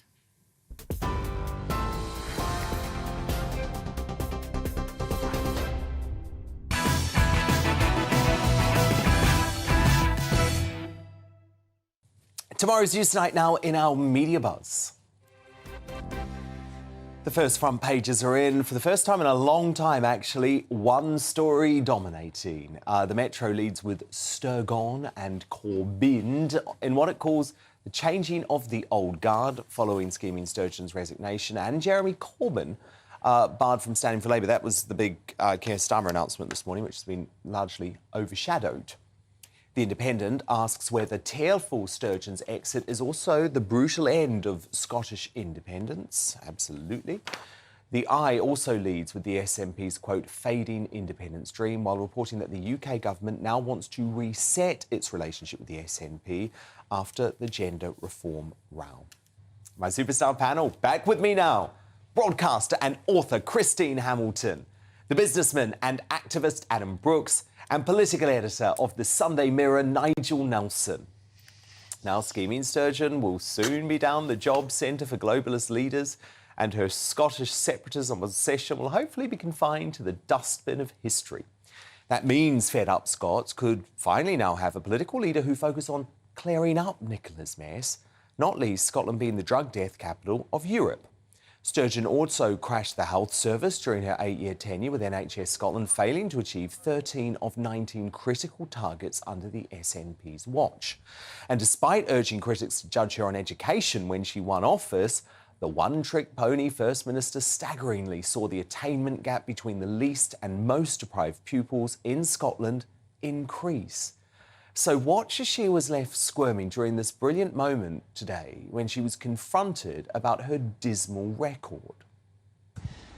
First Minister, you said, judge me on my record, didn't you? You remember saying that in the context of the education attainment gap between the best and the worst off pupils. Now is surely the time to do that. Do you think you failed those young people? No, I don't. You made a promise, you didn't deliver it. The NHS is in a pretty perilous state. Drugs deaths have been catastrophic. When you look back, do you wish it were different, that you could have been more successful in those areas in which you've had complete or considerable control? And how big-headed is she to dismiss the facts, to dismiss the statistics? So with Indie Ref 2 and Tatters, who are the front runners to replace Sturgeon? Well, 32-year-old Kate Forbes, marginal favourite. She had become the SNP's youngest ever leader, despite being a devout Christian who stands more conservatively on issues like the gender reform bill. That could actually be a very good thing for the party, would argue. Meanwhile, SNP veterans Angus Robinson and John Swinney also in the mix. But what's clear is that Sturgeon's uniquely divisive and toxic leadership has left the majority of the public completely uninspired on who should take the reins. Because here's the issue, Christine Hamilton. She was a cult of personality. Alex Salmond, for all of his faults, absolutely wanted a strong deputy. He thought about succession planning. When he left the stage, Sturgeon was there. She hasn't done that. She hasn't done that to her MPs. She's Queen Nick. It's all about her. It's a presidential style because she never thought she'd be having to bow out now. No, she thought she'd go out on a wave of glory as Scotland got its independence, and she would be, as you say, Queen Nicola. Sturgeon, Salmond did. He groomed her for a very young age. I mean, she was his political acolyte, and there she was waiting in the wings when he came to Westminster. And my goodness, she seized her chance and Didn't she make the most of it? You know, she was a very charismatic figure in Scotland. You can't take it away from her, however much you hate her. She knew what she was doing in the early days. She was a great communicator. She was a great communicator, and, you know, she was doing, for her, I disagree with everything she stood for, she was doing a very good job. I think she lost her touch. I mean, what's the old saying, that all political careers, unless they're cut off in the midstream by some happy circumstance, they all end in failure. Which this has. She has stayed too long. Because the thing is that you can be a great communicator, Christine, but she hasn't backed up the rhetoric with actual proven successes. She couldn't point to one. I know. Well, we talked about it earlier. I mean, all the failures in Scotland. I mean, Scotland, they get all the money from England. I mean, Scotland, I think the figure is 27% more they spend, and a lot of that comes from the English taxpayer, on public services. Well, what have they got to show for it? Mm-hmm. You know. And she's increasing taxes now. Well, in the Scottish whisky industry, which is worth £4 billion a year, she wants to slap restrictions on advertising. It's one of their, to me, it's their absolutely best, that and haggis, their best product. But she wants to crucify that. I mean, the woman, the sooner she's gone, the better, frankly. So Nigel Nelson, you're obviously our Westminster insider tonight. It's a wasp in the jar. Who's going to get this job? Because, look, there is an opportunity. I mean, there's an opportunity for a superstar to emerge. They certainly have that platform. But I'm sorry, looking at the list, Nigel, I don't see a superstar. I see a whole load of flops. According to a poll when the Scots were asked this very question, the winner was Don't Knows on 69%. Yeah. I mean, I think that someone like, you mentioned the three who I think are the front runners, John Swinney, Angus Robertson and Kate Forbes. Now, she's on maternity leave at the moment. Do you think that would be an issue, or would she come back? So she's on maternity leave at the moment. Yeah, I mean, she could always come back after maternity leave. I mean, this is going to take a bit of a process to get through. But it doesn't feel like Sturgeon's anointed her, does it? Because if she had, she wouldn't have quit when she was on maternity leave. That's right. No, I don't think that Nicola Sturgeon is passing the baton to somebody else specifically. And it will take a while to actually sort it out. Bear in mind that no one knew about this until this morning. The whole SNP were taken by surprise by what Nicola Sturgeon did. Yeah, I wasn't, though. I wasn't, though. I've got annoyed today. You know, I spoke about it in the Digest last night, as I mentioned at the top of the show. Because... She was obviously watching and listening to you. Well, I'm not saying, is something else going to come out? I'm not saying that, but what I am saying is that actually all of these people who are talking about being shocked don't fundamentally understand Nicola Sturgeon. This is a narcissist. Yeah. She was losing grip of her party, Adam, and she was losing the support of the Scottish people, just like authoritarian Ardern in New Zealand. She didn't want to be a failure. Because remember, for Sturgeon, I'm convinced of this, by the way, this is all about her next big job. You know, she wants to be at the UN, she wants to be at the World Health Organization, the World Economic Forum. She wants one of those plum international jobs, which is why she was pursuing this woke agenda. So for me, I think, again, it showed how out of touch the Westminster elite are, because I wasn't shocked at all. Or could there be another personal issue that's going to come out? Well, there's lots of... I mean, there's a lot of rumours. We hear lots of rumours. She did not even answer the question about whether she'd been interviewed for the police inquiry. Yeah. Right. I wondered, we were talking about whether she had a successor in mind. To me, it would be the kiss of death if I was wanting to be her successor. The kiss of death if Nicola Sturgeon was endorsing me. Don't you think? And she has made the point that as far as the independence movement goes, that should be for somebody else. So if she starts nominating people, that is suggesting it's her version of independence that will happen, if it ever does. Surely the first thing the new leader has to do, though, and I think it will be someone young. Actually, I think they're going to hand the baton on to a new generation, someone in their 30s. You know, the SNP, they prize youth. You know, they're a party of youth.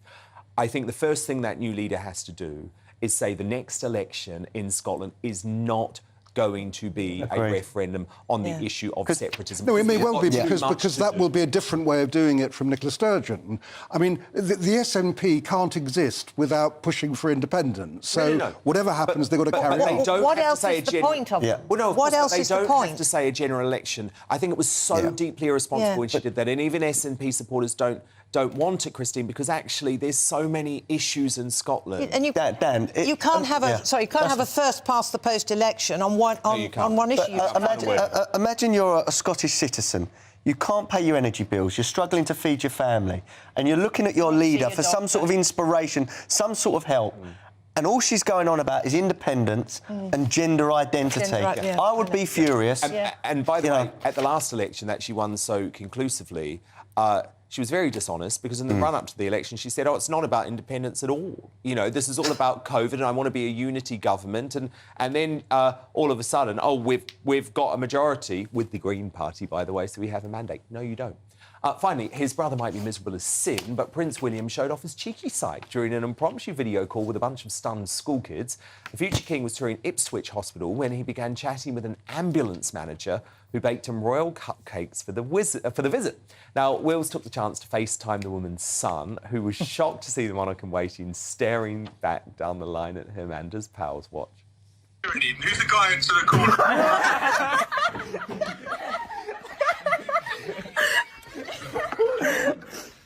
What? Are you guys doing any work? No.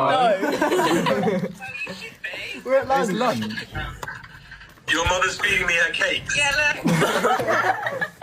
They're not very good. I told her she wouldn't win bake-off. Oh, what a moment. Ambulance staff shrugged off Will's playful barb, though, by later sharing this snap on Twitter, captioned, "It's fair to say the prince loved the cakes." Well, they look wonderful, don't they? I wouldn't mind one. No, I wouldn't mind one, no. Christy, Adam Brooks, Nigel Nelson, do stand by because coming up, as it's revealed that 7 times more asylum seekers are housed in red wall areas compared to the southeast, are the government and the MSM ignoring legitimate anger in northern communities? So my superstar panel are going to have their say on that, plus we're going to see how the rest of the newspapers are covering Sturgeon's resignation. But next, as runaway ISIS bride Shamima Begum is propelled into the world of celebrity by the BBC's recent podcast series, I'm joined by Bethany Haynes. Now, she's the daughter of British aid worker David Haynes, whose life was callously taken by the death cult. That exclusive interview right after the break.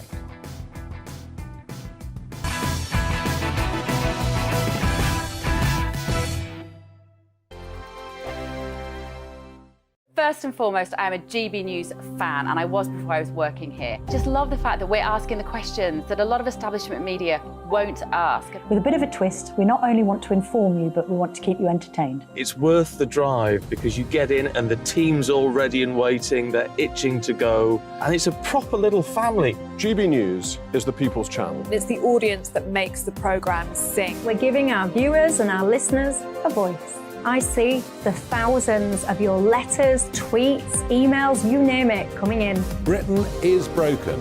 How on earth did we get into this mess? But more importantly, how do we get out of it? The establishment had their chance. Now we're here to represent you. It's time for something different.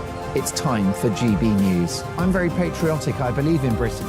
Our best days lie ahead. Britain's watching. Britain's watching. Join us here on GB News. The People's Channel. Britain's news channel. I'm Andrew Doyle. Join me at 7 o'clock every Sunday night for Free Speech Nation, the show where I tackle the week's biggest stories in politics and current affairs with the help of my 2 comedian panellists and a variety of special guests. Free Speech Nation, Sunday nights from 7 on GB News, the People's Channel, Britain's news channel. Here on GB News Live, we'll be keeping you in the picture, finding out what's happening across the country and finding out why it matters to you. We'll have the facts fast with our team of reporters and specialist correspondents. Wherever it's happening, we'll be there from 12 noon on TV, radio and online. GB News, the People's Channel, Britain's news channel. I'm Michael Portillo. Join me on GB News on a Sunday morning for topical discussion, debate, arts and culture, and sometimes even ethical dilemmas. I don't always agree with you, Michael. Michael Portillo, Sundays on GB News, the People's Channel, Britain's news channel. Hello, I'm Michelle Dewberry, and you can join me every weekday 6 till 7 on Jubes and Kerr. You're an inspiration to us all. Clip that bit up. Well, you are. That's my ringtone. My political ambitions are, those days are gone, I can tell you. She's only teasing. Go on. He's probably going to want to lay down now. I'll give him 2 minutes to have one. Let's respectfully disagree. That's what we like on Jubes and Kerr. Come and join us. GB News, the People's Channel. Michelle Dewberry, weekday evenings at 6 o'clock. I'm Simon Evans. Join me on GB News for Headliners at 11 p.m. What's the scoop? I'll be joined by two of the country's top comedians. That's right. As we take a look at tomorrow's newspapers tonight. We're going to get into trouble. If it's a big story, we'll be covering it. Spill some tea on him. There we go. But we'll also have some fun. I wouldn't stick up a bank. My father didn't love me. So anyway. Headliners every night from 11 on GB News, the People's Channel, Britain's news channel. Join me, Nana Akue, Saturday and Sunday afternoons on GB News. Expect fiery debate and passionate discussion as me and my panel tackle some of the biggest topics hitting the headlines. It's a place for everyone's opinion. No one gets cancelled, but no one gets an easy ride. Oh, she's on it today! Be ready for conversations that are fierce, frank, and of course, fun. Every Saturday and Sunday afternoon from 4 p.m. on GB News, the People's Channel.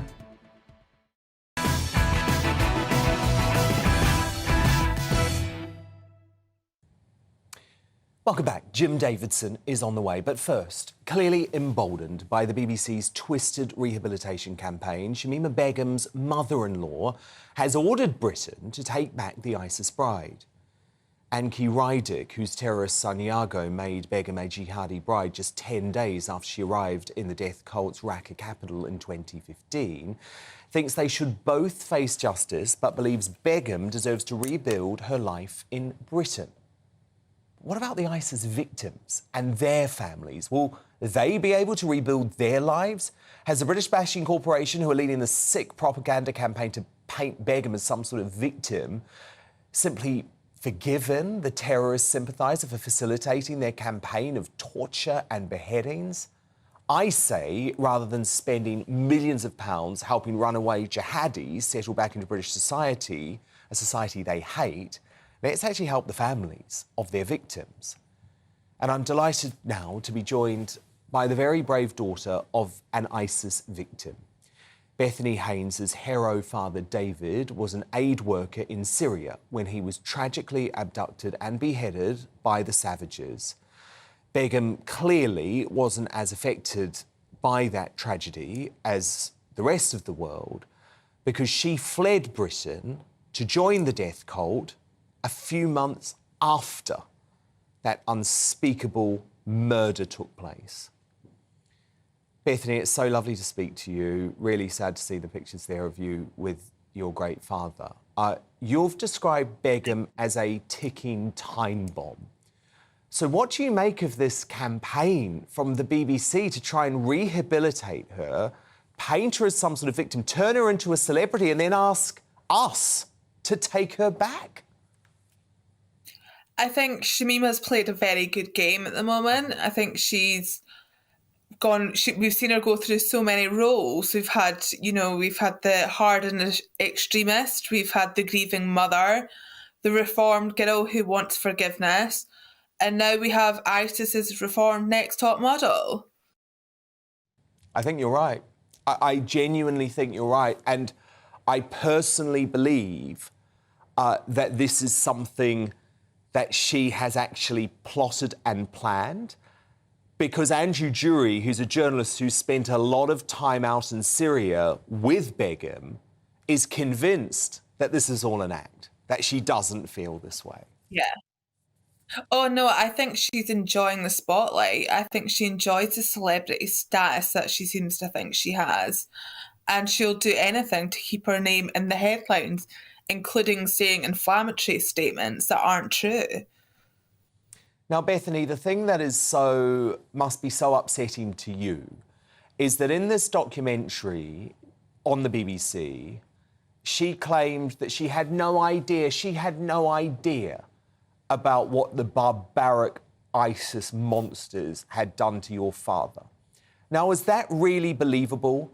Because that crime, his murder, it touched all of us. It dominated the news. And if she was investigating ISIS at the time, it feels fanciful to say that she had no idea about your father's death.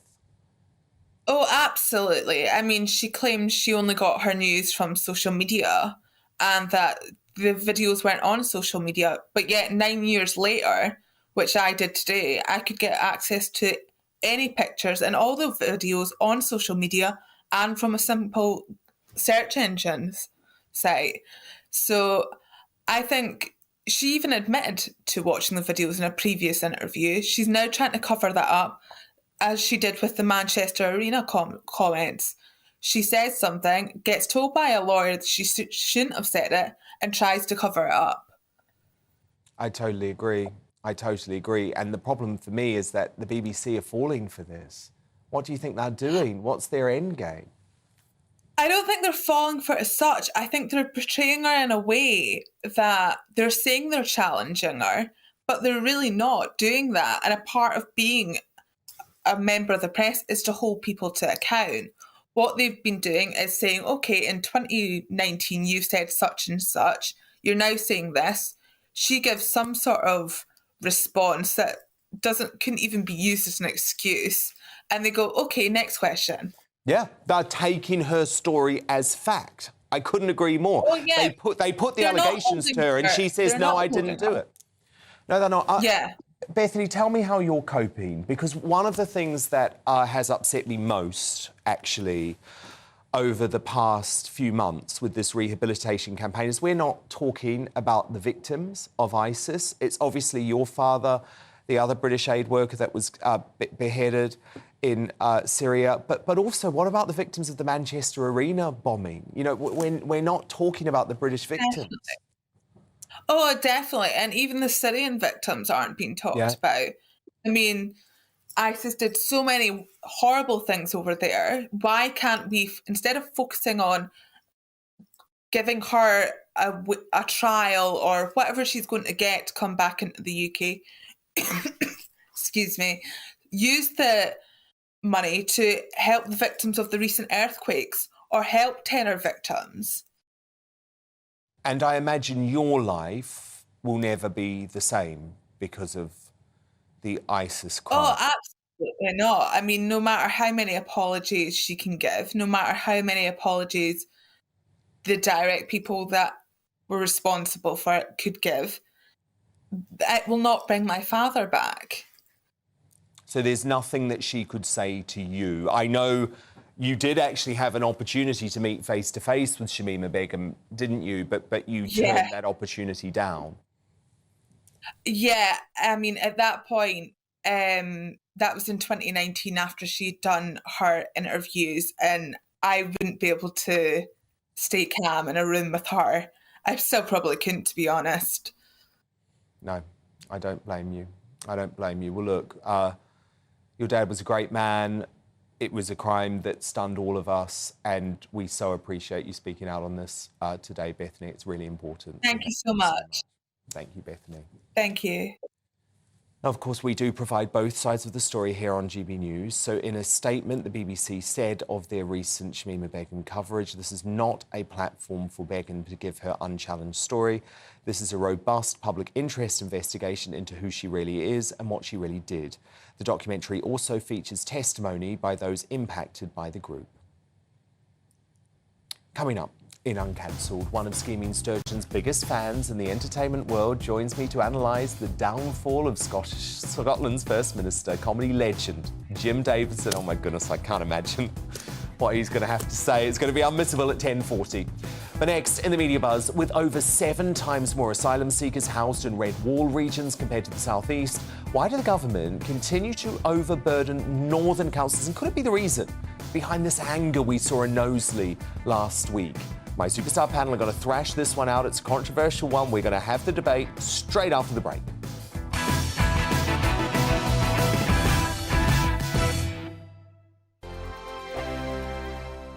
We are GB News, and we'd like to say thank you to each and every one of you for bringing us your conversations, for helping our great nation find its voice. We are here for you on radio, television, and online.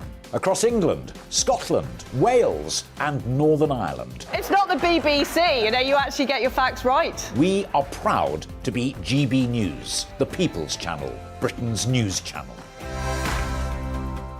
I'm Mark White. As GB News Home and Security Editor, I cover those key issues that are so important to you. Are authorities, are communities doing all they can to combat violent crime? With the public services under unbearable strain, why are we still failing to control our borders? Defence, the first priority of any government, has been continually hollowed out. Can we trust our politicians to protect the armed forces? Join me, Mark White, on GB News.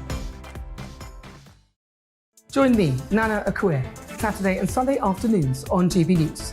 Expect fiery debate and passionate discussion as me and my panel tackle some of the biggest topics hitting the headlines.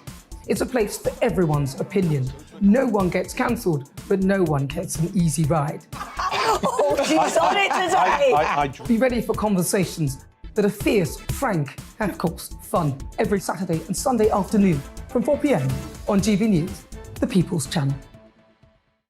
Monday to Thursday on GB News, it's Bev Turner Today from 10 a.m. We're going to be here for you, our GB News family, to keep you up to date, but also make you smile. There's a guy who went from puberty to adultery. And I can't wait to bring a few of my own opinions. I have no time for cultural totalitarianism. We'll engage in passionate, but always polite debate, with your thoughts and opinions at the centre of it all. Only on GB News, the People's Channel, Britain's news channel. Join me every Sunday at 6 p.m. for Gloria Meets. In exclusive interviews, I'll be finding out who our politicians really are and what they really think. It's something that you would never want anyone to suffer. I didn't know what channels there were. I didn't think I'd be believed. I must have weighed about 7 stone and I'm 5'8". My instincts was to sort of cover this up. I mean, clearly that was a mistake. Join me every Sunday at 6 p.m. on GB News, the People's Channel, Britain's news channel. We are GB News, right across the nation. You can get us on television, on radio, on digital. We're absolutely everywhere. Amazing! You see, amazing! You remind me of me in the European Parliament. But here's the most important bit. We are not part of the mainstream establishment. We think and speak just like you do. We are the People's Channel. Magnificent. That's really, really thoughtful. Come and join us on GB News, the People's News Channel.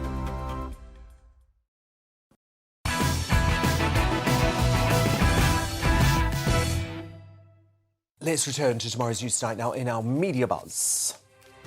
So we've got more front pages, actually, 2 different stories across the papers tonight. The Daily Express asking whether the future of the union is safe now Sturgeon has gone. The answer is, of course, yes. However, thus splashing on the other story, which is dominating national attention, the very disturbing case of the missing mother, Nicola Bulley, who was said to be high risk by police as she suffered with alcohol problems. And the mystery on this is deepening by the day. The Daily Mirror also leads with missing mum, Nicola. It says Nicola's turmoil, with police telling of her struggle with menopause and alcohol issues. And it separately covers really sad death of the Hollywood icon and 60s sex symbol Raquel Welch, who died aged 82 this morning after a brief illness. The Times, well, it has a throwback snap there, doesn't it, of Welch, who's remembered for starring in Fantastic Voyage and 1 Million Years BC, but it sticks the boot into Scottish independence by calling Sturgeon's resignation a huge boost to unionism.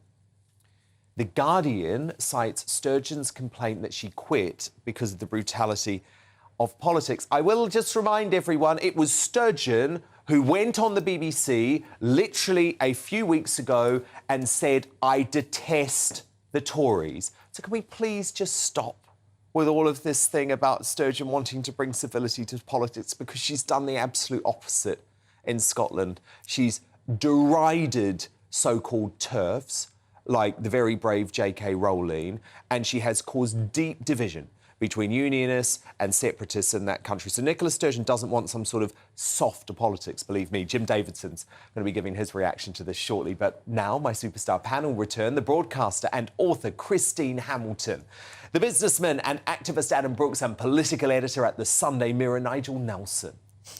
Now, breaking tonight on a very busy news day, government figures show the number of migrants crossing the Channel this year has already passed 2,500, over 1,000 higher than the total number from this time last year. And latest analysis of Home Office data has shown that red wall areas are housing 7 times as many asylum seekers per person as South East England. Unfortunately, figures like these confirm what we already knew, that while the Westminster bubble and Liberal elite talk down to people concerned about immigration, it's communities in the north that face the real-life consequences. Indeed, due to a lack of infrastructure, 40,000 asylum seekers have had to be housed in hotels, to the dismay of locals, with recent protests in Liverpool and plans currently being drawn up by new key residents in Cornwall. But in an increasing trend to shut down valid concerns, the peaceful demonstration is now being condemned as racist and bigoted by local politicians. So, Adam Brooks, this is absolutely telling to me. So it's the red wall communities who have to deal with this. Of course they do. It's not the posh communities. It's not the middle-class communities. And then when they decide to protest about the fact that their town centres are, in some cases, being turned completely upside down, their young schoolgirls are at risk, they're told, oh, you're either part of the far right or you're a racist bigot. Well, look, firstly, I completely condemn any violence or threats that happen. Absolutely. I think anyone sensible does. You know, that's a fringe minority trying to cause upset. Which may have partly been, by the way, in Knowsley, sparked by Antifa and the Communist Party, know what who put a call out for anti-fascists. We know what Antifa is about. They dress in black, they cover their faces, and they pick fights. They're cowards. Antifa are cowards. Now, look, if I was in that area, we've got a migrant hotel not far from my town.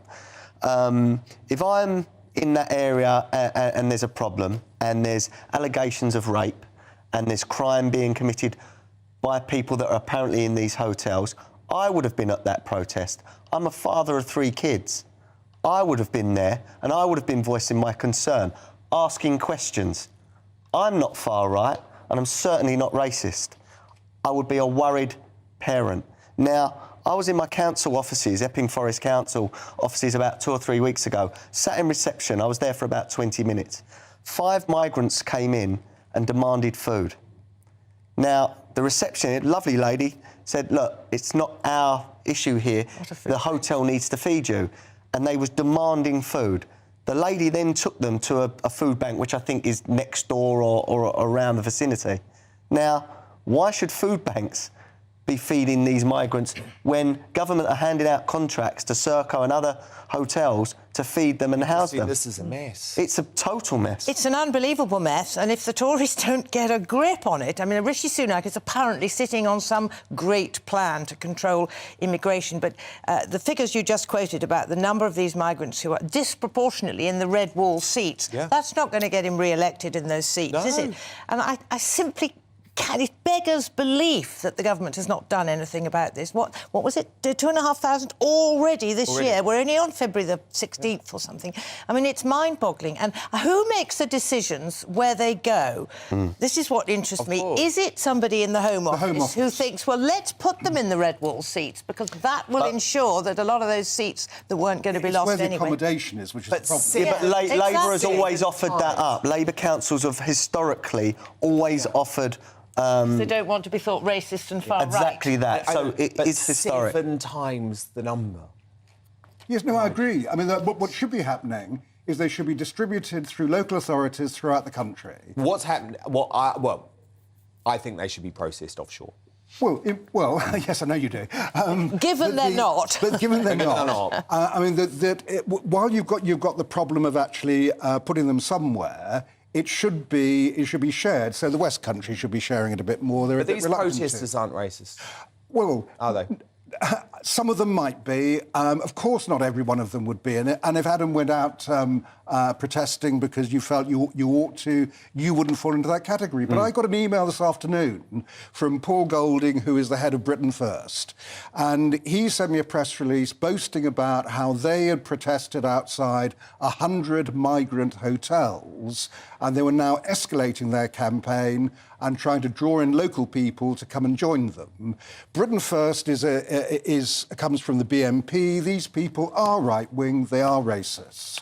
Because any disturbance or demonstration or whatever is going to attract, you mentioned Antifa, which is going to attract those people because they think, the Communist Party were also, you know, the problem is, however, there are going to be fringes on both sides of politics here, but no one in the newspapers was talking about the hard left, Antifa, the Communist Party. They're all talking about the hard right. But it's sorry. No, all right, no, go on. Do you know what? I've got to do something light. Go on, do it. Because we've had a lot of heavy stuff. But at the end of last year, five-time Grammy winner and music icon Celine Dion revealed the heartbreaking news that she had been diagnosed with the incurable so-called living statue disease that could strip her of the ability to walk, talk, and perhaps most devastatingly for a fan like me, to sing. You don't have to think twice about Celine's determination to fight back. Big news, she's joined a star-studded lineup in the upcoming rom-com Love Again, which looks set to be brilliantly quirky. Watch this.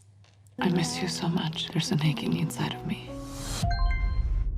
Do you have a question for me? Yes, Miss Dion. Do you really believe in all these things you sing? You obviously know nothing about it. What? Love. I think I might have feelings for someone I've never met. These texts you're receiving are saying something. It might be crazy, but love doesn't always follow the rules. Hey, this is Celine Dion. Sure. And I'm Mariah Carey. Love comes to those who believe it, and this is really me. Oh my gosh, hi. Now, I can tell you, that is actually what Celine Dion does. I've met her lots and lots of times, and this was one of the moments she did it with me in the past. You're very much single, Celine. I am. When I say I am single, yes. Please, leave me alone. Thanks. You'll be having a lot of offers now, Celine. All in all, sister. I just want to be alone. We don't need no education. We do, actually.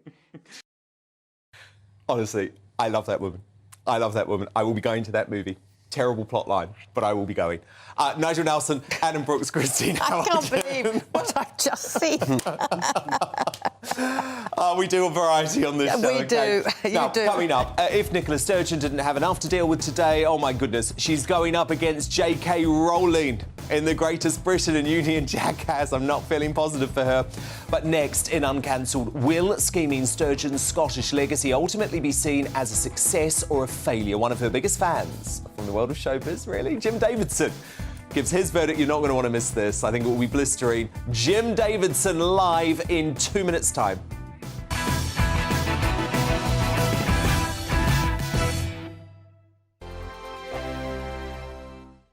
First and foremost, I am a GB News fan, and I was before I was working here. Just love the fact that we're asking the questions that a lot of establishment media won't ask. With a bit of a twist, we not only want to inform you, but we want to keep you entertained. It's worth the drive because you get in and the team's all ready and waiting, they're itching to go, and it's a proper little family. GB News is the People's Channel. It's the audience that makes the programme sing. We're giving our viewers and our listeners a voice. I see the thousands of your letters, tweets, emails, you name it, coming in. Britain is broken.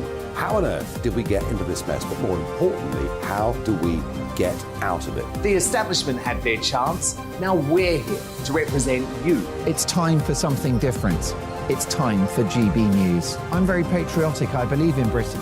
Our best days lie ahead. Britain's watching. Britain's watching. Join us here on GB News. The People's Channel. Britain's news channel.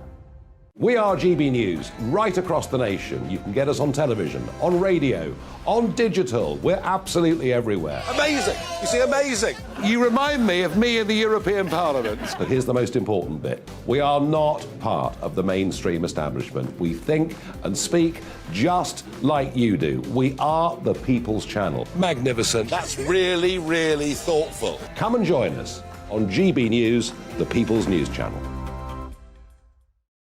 Monday to Thursday, 9 p.m. till 11 p.m. Join me, Dan Wootton. I'll bring you the sharpest takes and hottest debates. Do you not believe in prison? I don't believe in prison. I'm completely stunned. I guarantee you there'll be no spin, no bias, no censorship. I actually was personally quite offended by it. And no reason to go to bed. So I guess they've always been quite woke. That's Dan Wootton tonight on TV, radio and online. Monday to Thursday from 9 p.m. till 11 p.m. on GB News. The People's Channel, Britain's news channel.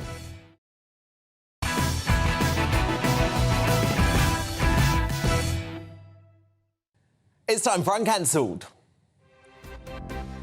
And this is where Britain's top commentators and entertainers speak out on controversial issues without the fear of the cancel culture sweeping the rest of the media. Now, scheming Sturgeon's snivelling resignation speech today was many things, but honest wasn't one of them.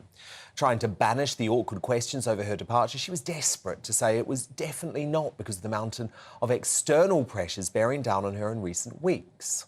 So I know it will be tempting to see it as such. This decision is not a reaction to short-term pressures. Of course, there are difficult issues confronting the government just now, but when is that ever not the case? So if this was just a question of my ability or my resilience to get through the latest period of pressure, I wouldn't be standing here today. Oh, yeah.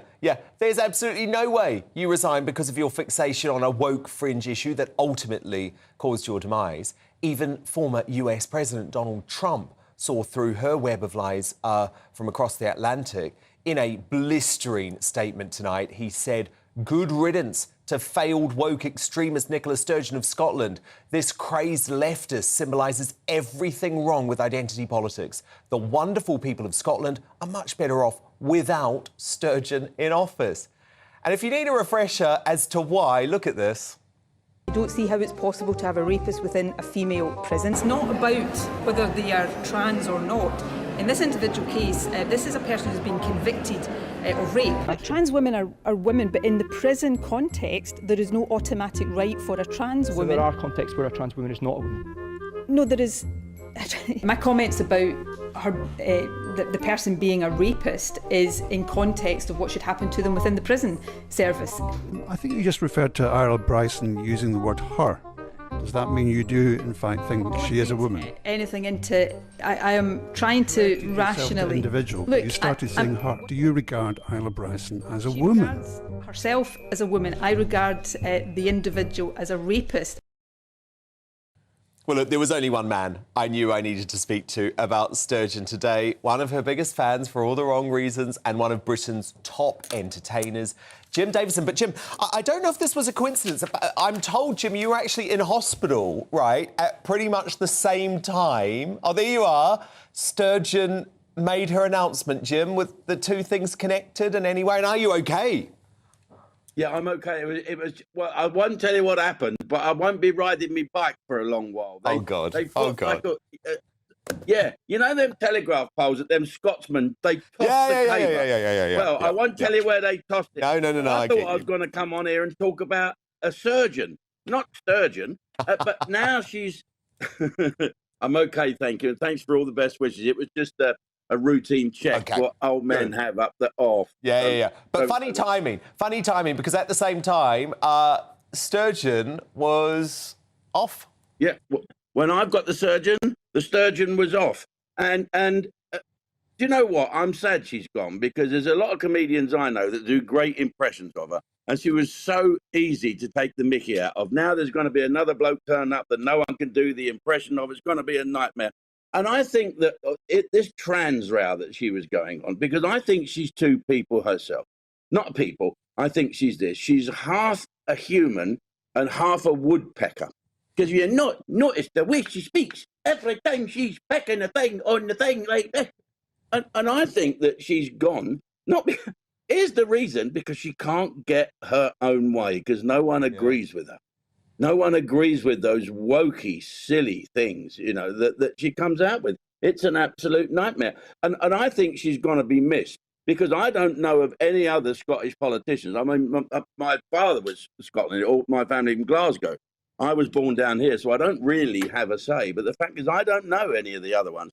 But they do tell me they've got her a great farewell present up there. They've had a whip round, and they're going to get her a hot air balloon ride over America. I think that would be nice for her, and she can provide the hot air herself. I'm sure Donald Trump will I think she was bonkers. It was all about her, wasn't it? Her little stupid woke ideas. Go woke, go broke. Goodbye. And I don't know what the crankies are going to go back on tour now. What will have to do? Well, the thing is, she became a cult of personality, Jim, didn't it? And by the end, you know, I'm completely opposed to Scottish separatism. But by the end, I don't even think she really believed in Scottish separatism. What she believed in was Nicola Sturgeon. And Nicola Sturgeon was a star. And she should be treated like a star. And she should be treated like a queen. And the moment that she got a little bit of pushback from the media and from fellow politicians, she was gone. Yes, Teddy has gone out the pram, hasn't it? Now, who's gonna take her place? Is this what Keir Starmer is up against? There she is now. Look, what state going? No, I mean, it's not now. You're right. You're right. No, I just saw it. I just saw it. Yeah, there it goes. I think Keir Starmer has pulled a bit of a flanker here, and the new Scottish First Minister could be Jeremy Corbyn. Because he doesn't have Scottish blood, but if you look closely at him, he does look like a Highland soldier's left testicle, doesn't he? You know, sort of wrinkled and hairy. And he's looking for a job, Jim, because, I mean, Sturgeon did blow out of the water today Slippery Starmer's big announcement that he was booting Corbyn from the party, and all of a sudden no one's talking about it, right? Yeah, I know. When something happens, he must have thought, oh, my God, one of the crankies has now left and something else has happened and someone's keeping me off the front paper. I just want to get rid of Corbyn. I want to, you know, we're only going to have MPs in the Labour Party from Highgate now. We don't want those Corbyns, the Scottish testicle What do you reckon lookalike Sturgeon's going to do now? I mean, could she have a career in your world, Jim? Could you see her doing one of those reality shows or following Matt Hancock into I'm a Celebrity? Is there any interest in that side of things from the entertainment industry? I think the BBC will be onto her to do Dancing on Ice with Shamima Begum. That's going to be the next thing. They're going to be the couple skating round together. Yeah, there's no business like woke business. No, I don't know what she's going to do. She's just clear off, really. But it's not. But look, here they go. Oh dear. But she was a bit of a statesman. Or no, sorry, I read that wrong. She's just a bit of a state. I mean, do you know what, Jim? I think the moment it was over for Sturgeon, do you remember that press conference? I think it was last Monday, right? And she referred to that despicable, monstrous male rapist, Adam Graham, as her. Yeah. And she did it numerous times. And it was that moment, Jim, I thought, the game's up. The game's up because all of a sudden her woke ideology has actually been exposed as dangerous, but she's still standing by it. She still can't accept that Adam Graham is a bloke. I mean, Jim, his wife, his current wife, admitted that he basically slapped on a blonde wig, put on some garish pink leggings to trick the authorities who are going on Sturgeon's woke ideology to escape a men's prison. He's a double rapist, Jim, and she still called him a her. And at that moment, I thought, it's over. It's over because the Scottish people are sensible. Take it one step further. If we all agreed that he was a her, well, then Sturgeon put her in a bloke's prison. It is ridiculous. And I think what she was banking on is she wanted to be, oh, yeah, look, yeah. Oh, mind you, I've had worse birds than that, to be honest. Right. So I think what she was banking on is that the woke thing will carry her through. She's so hip because she's woke. She's so hip because she's so pro-trans to the point of lunacy.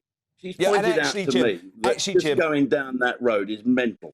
Well, indeed. And do you know what she's also done, though, Jim? She's also made life difficult for genuine trans people in Scotland because what she's done is made them a political football. She's put them at the centre of a culture war that they never wanted to be a part of. And it was all unnecessary. It was all for her own ego. And I think, you know, my theory, I think she wants a job at one of those horrible places like, you know, the UN or whatever. That's what she wants. Well, I think she's serious. And she's of an age now where she has women's problems. And I think her women's problem is that she doesn't look like one. So she's not going to be on television being some glamour puss. She doesn't know what a woman is. Look at me, how wonderful I am. No. Doesn't even know what a woman is, does she? Get her on. Get her on with you. Get her on with Dubry. Come on, Sturgeon can join my superstar panel and give the left-wing view any day. Jim Davidson. One of Britain's best entertainers, certainly the most outrageous, Jim. Well, that was quite something tonight. Thank you so much. But it's time now to reveal tonight's greatest Britain and Union jackass. Tonight's superstar panel return. Christine Hamilton, your Greatest Britain nominee, please. My Greatest Britain, and this is prompted by all the Sturgeon business, is JK Rowling. Yeah. She is rich, she's talented, she's beautiful. She could just have lived out the rest of her life in comfort, but she doesn't. She goes into battle on behalf of women, and she has taken on Sturgeon, she's taken on all the death threats. She is my Greatest Britain. And no one did more to bring down Sturgeon. I genuinely Absolutely. believe that. JK Rowling. Good for JK. Adam Brooks, your nominee. Mine is MP Lee Anderson, who was obviously on earlier. I'm just pleased we've finally got an MP that's prepared to listen to those on the ground, not sit on the fence. He says what he thinks. He will make mistakes, but he'll own it. And I think it's very refreshing. I think Rishi Sunak and Keir Starmer should take a look at why he's so popular right now. Nigel Nelson, your nominee. Here we go. It's Nicola Sturgeon upfront with voters about the personal reasons for quitting. Oh, please. Look, of course I'm going with Christine Hamilton because, you know, JK Rowling, as I said, she did more than any politician to cause the demise of Nicola Sturgeon. Union Jackass time, Christine. I don't want to be a copycat, but I'm going to copy Nigel. Nicola Sturgeon is my Union Jackass, and honestly, after the show, that wasn't hard to guess, Christine. Do I have to explain? My Union Jackass is Anna Soubry for her a Twitter attack on MP Lee Anderson today, where she basically implied that he was lying about him and his dad's mining past. It was quite shocking, but Lee Anderson came back quite aggressive. It was quite... Yeah, no, that was wrong. That was very wrong what she did. Nigel Nelson, you're not... mine is John Redwood for his TV interview where he mistakenly thinks that tax cuts will somehow cut inflation. Well, I would love to have a proper debate with you about that very soon, Nigel Nelson, because guess what? I totally agree with every word that John Redwood said.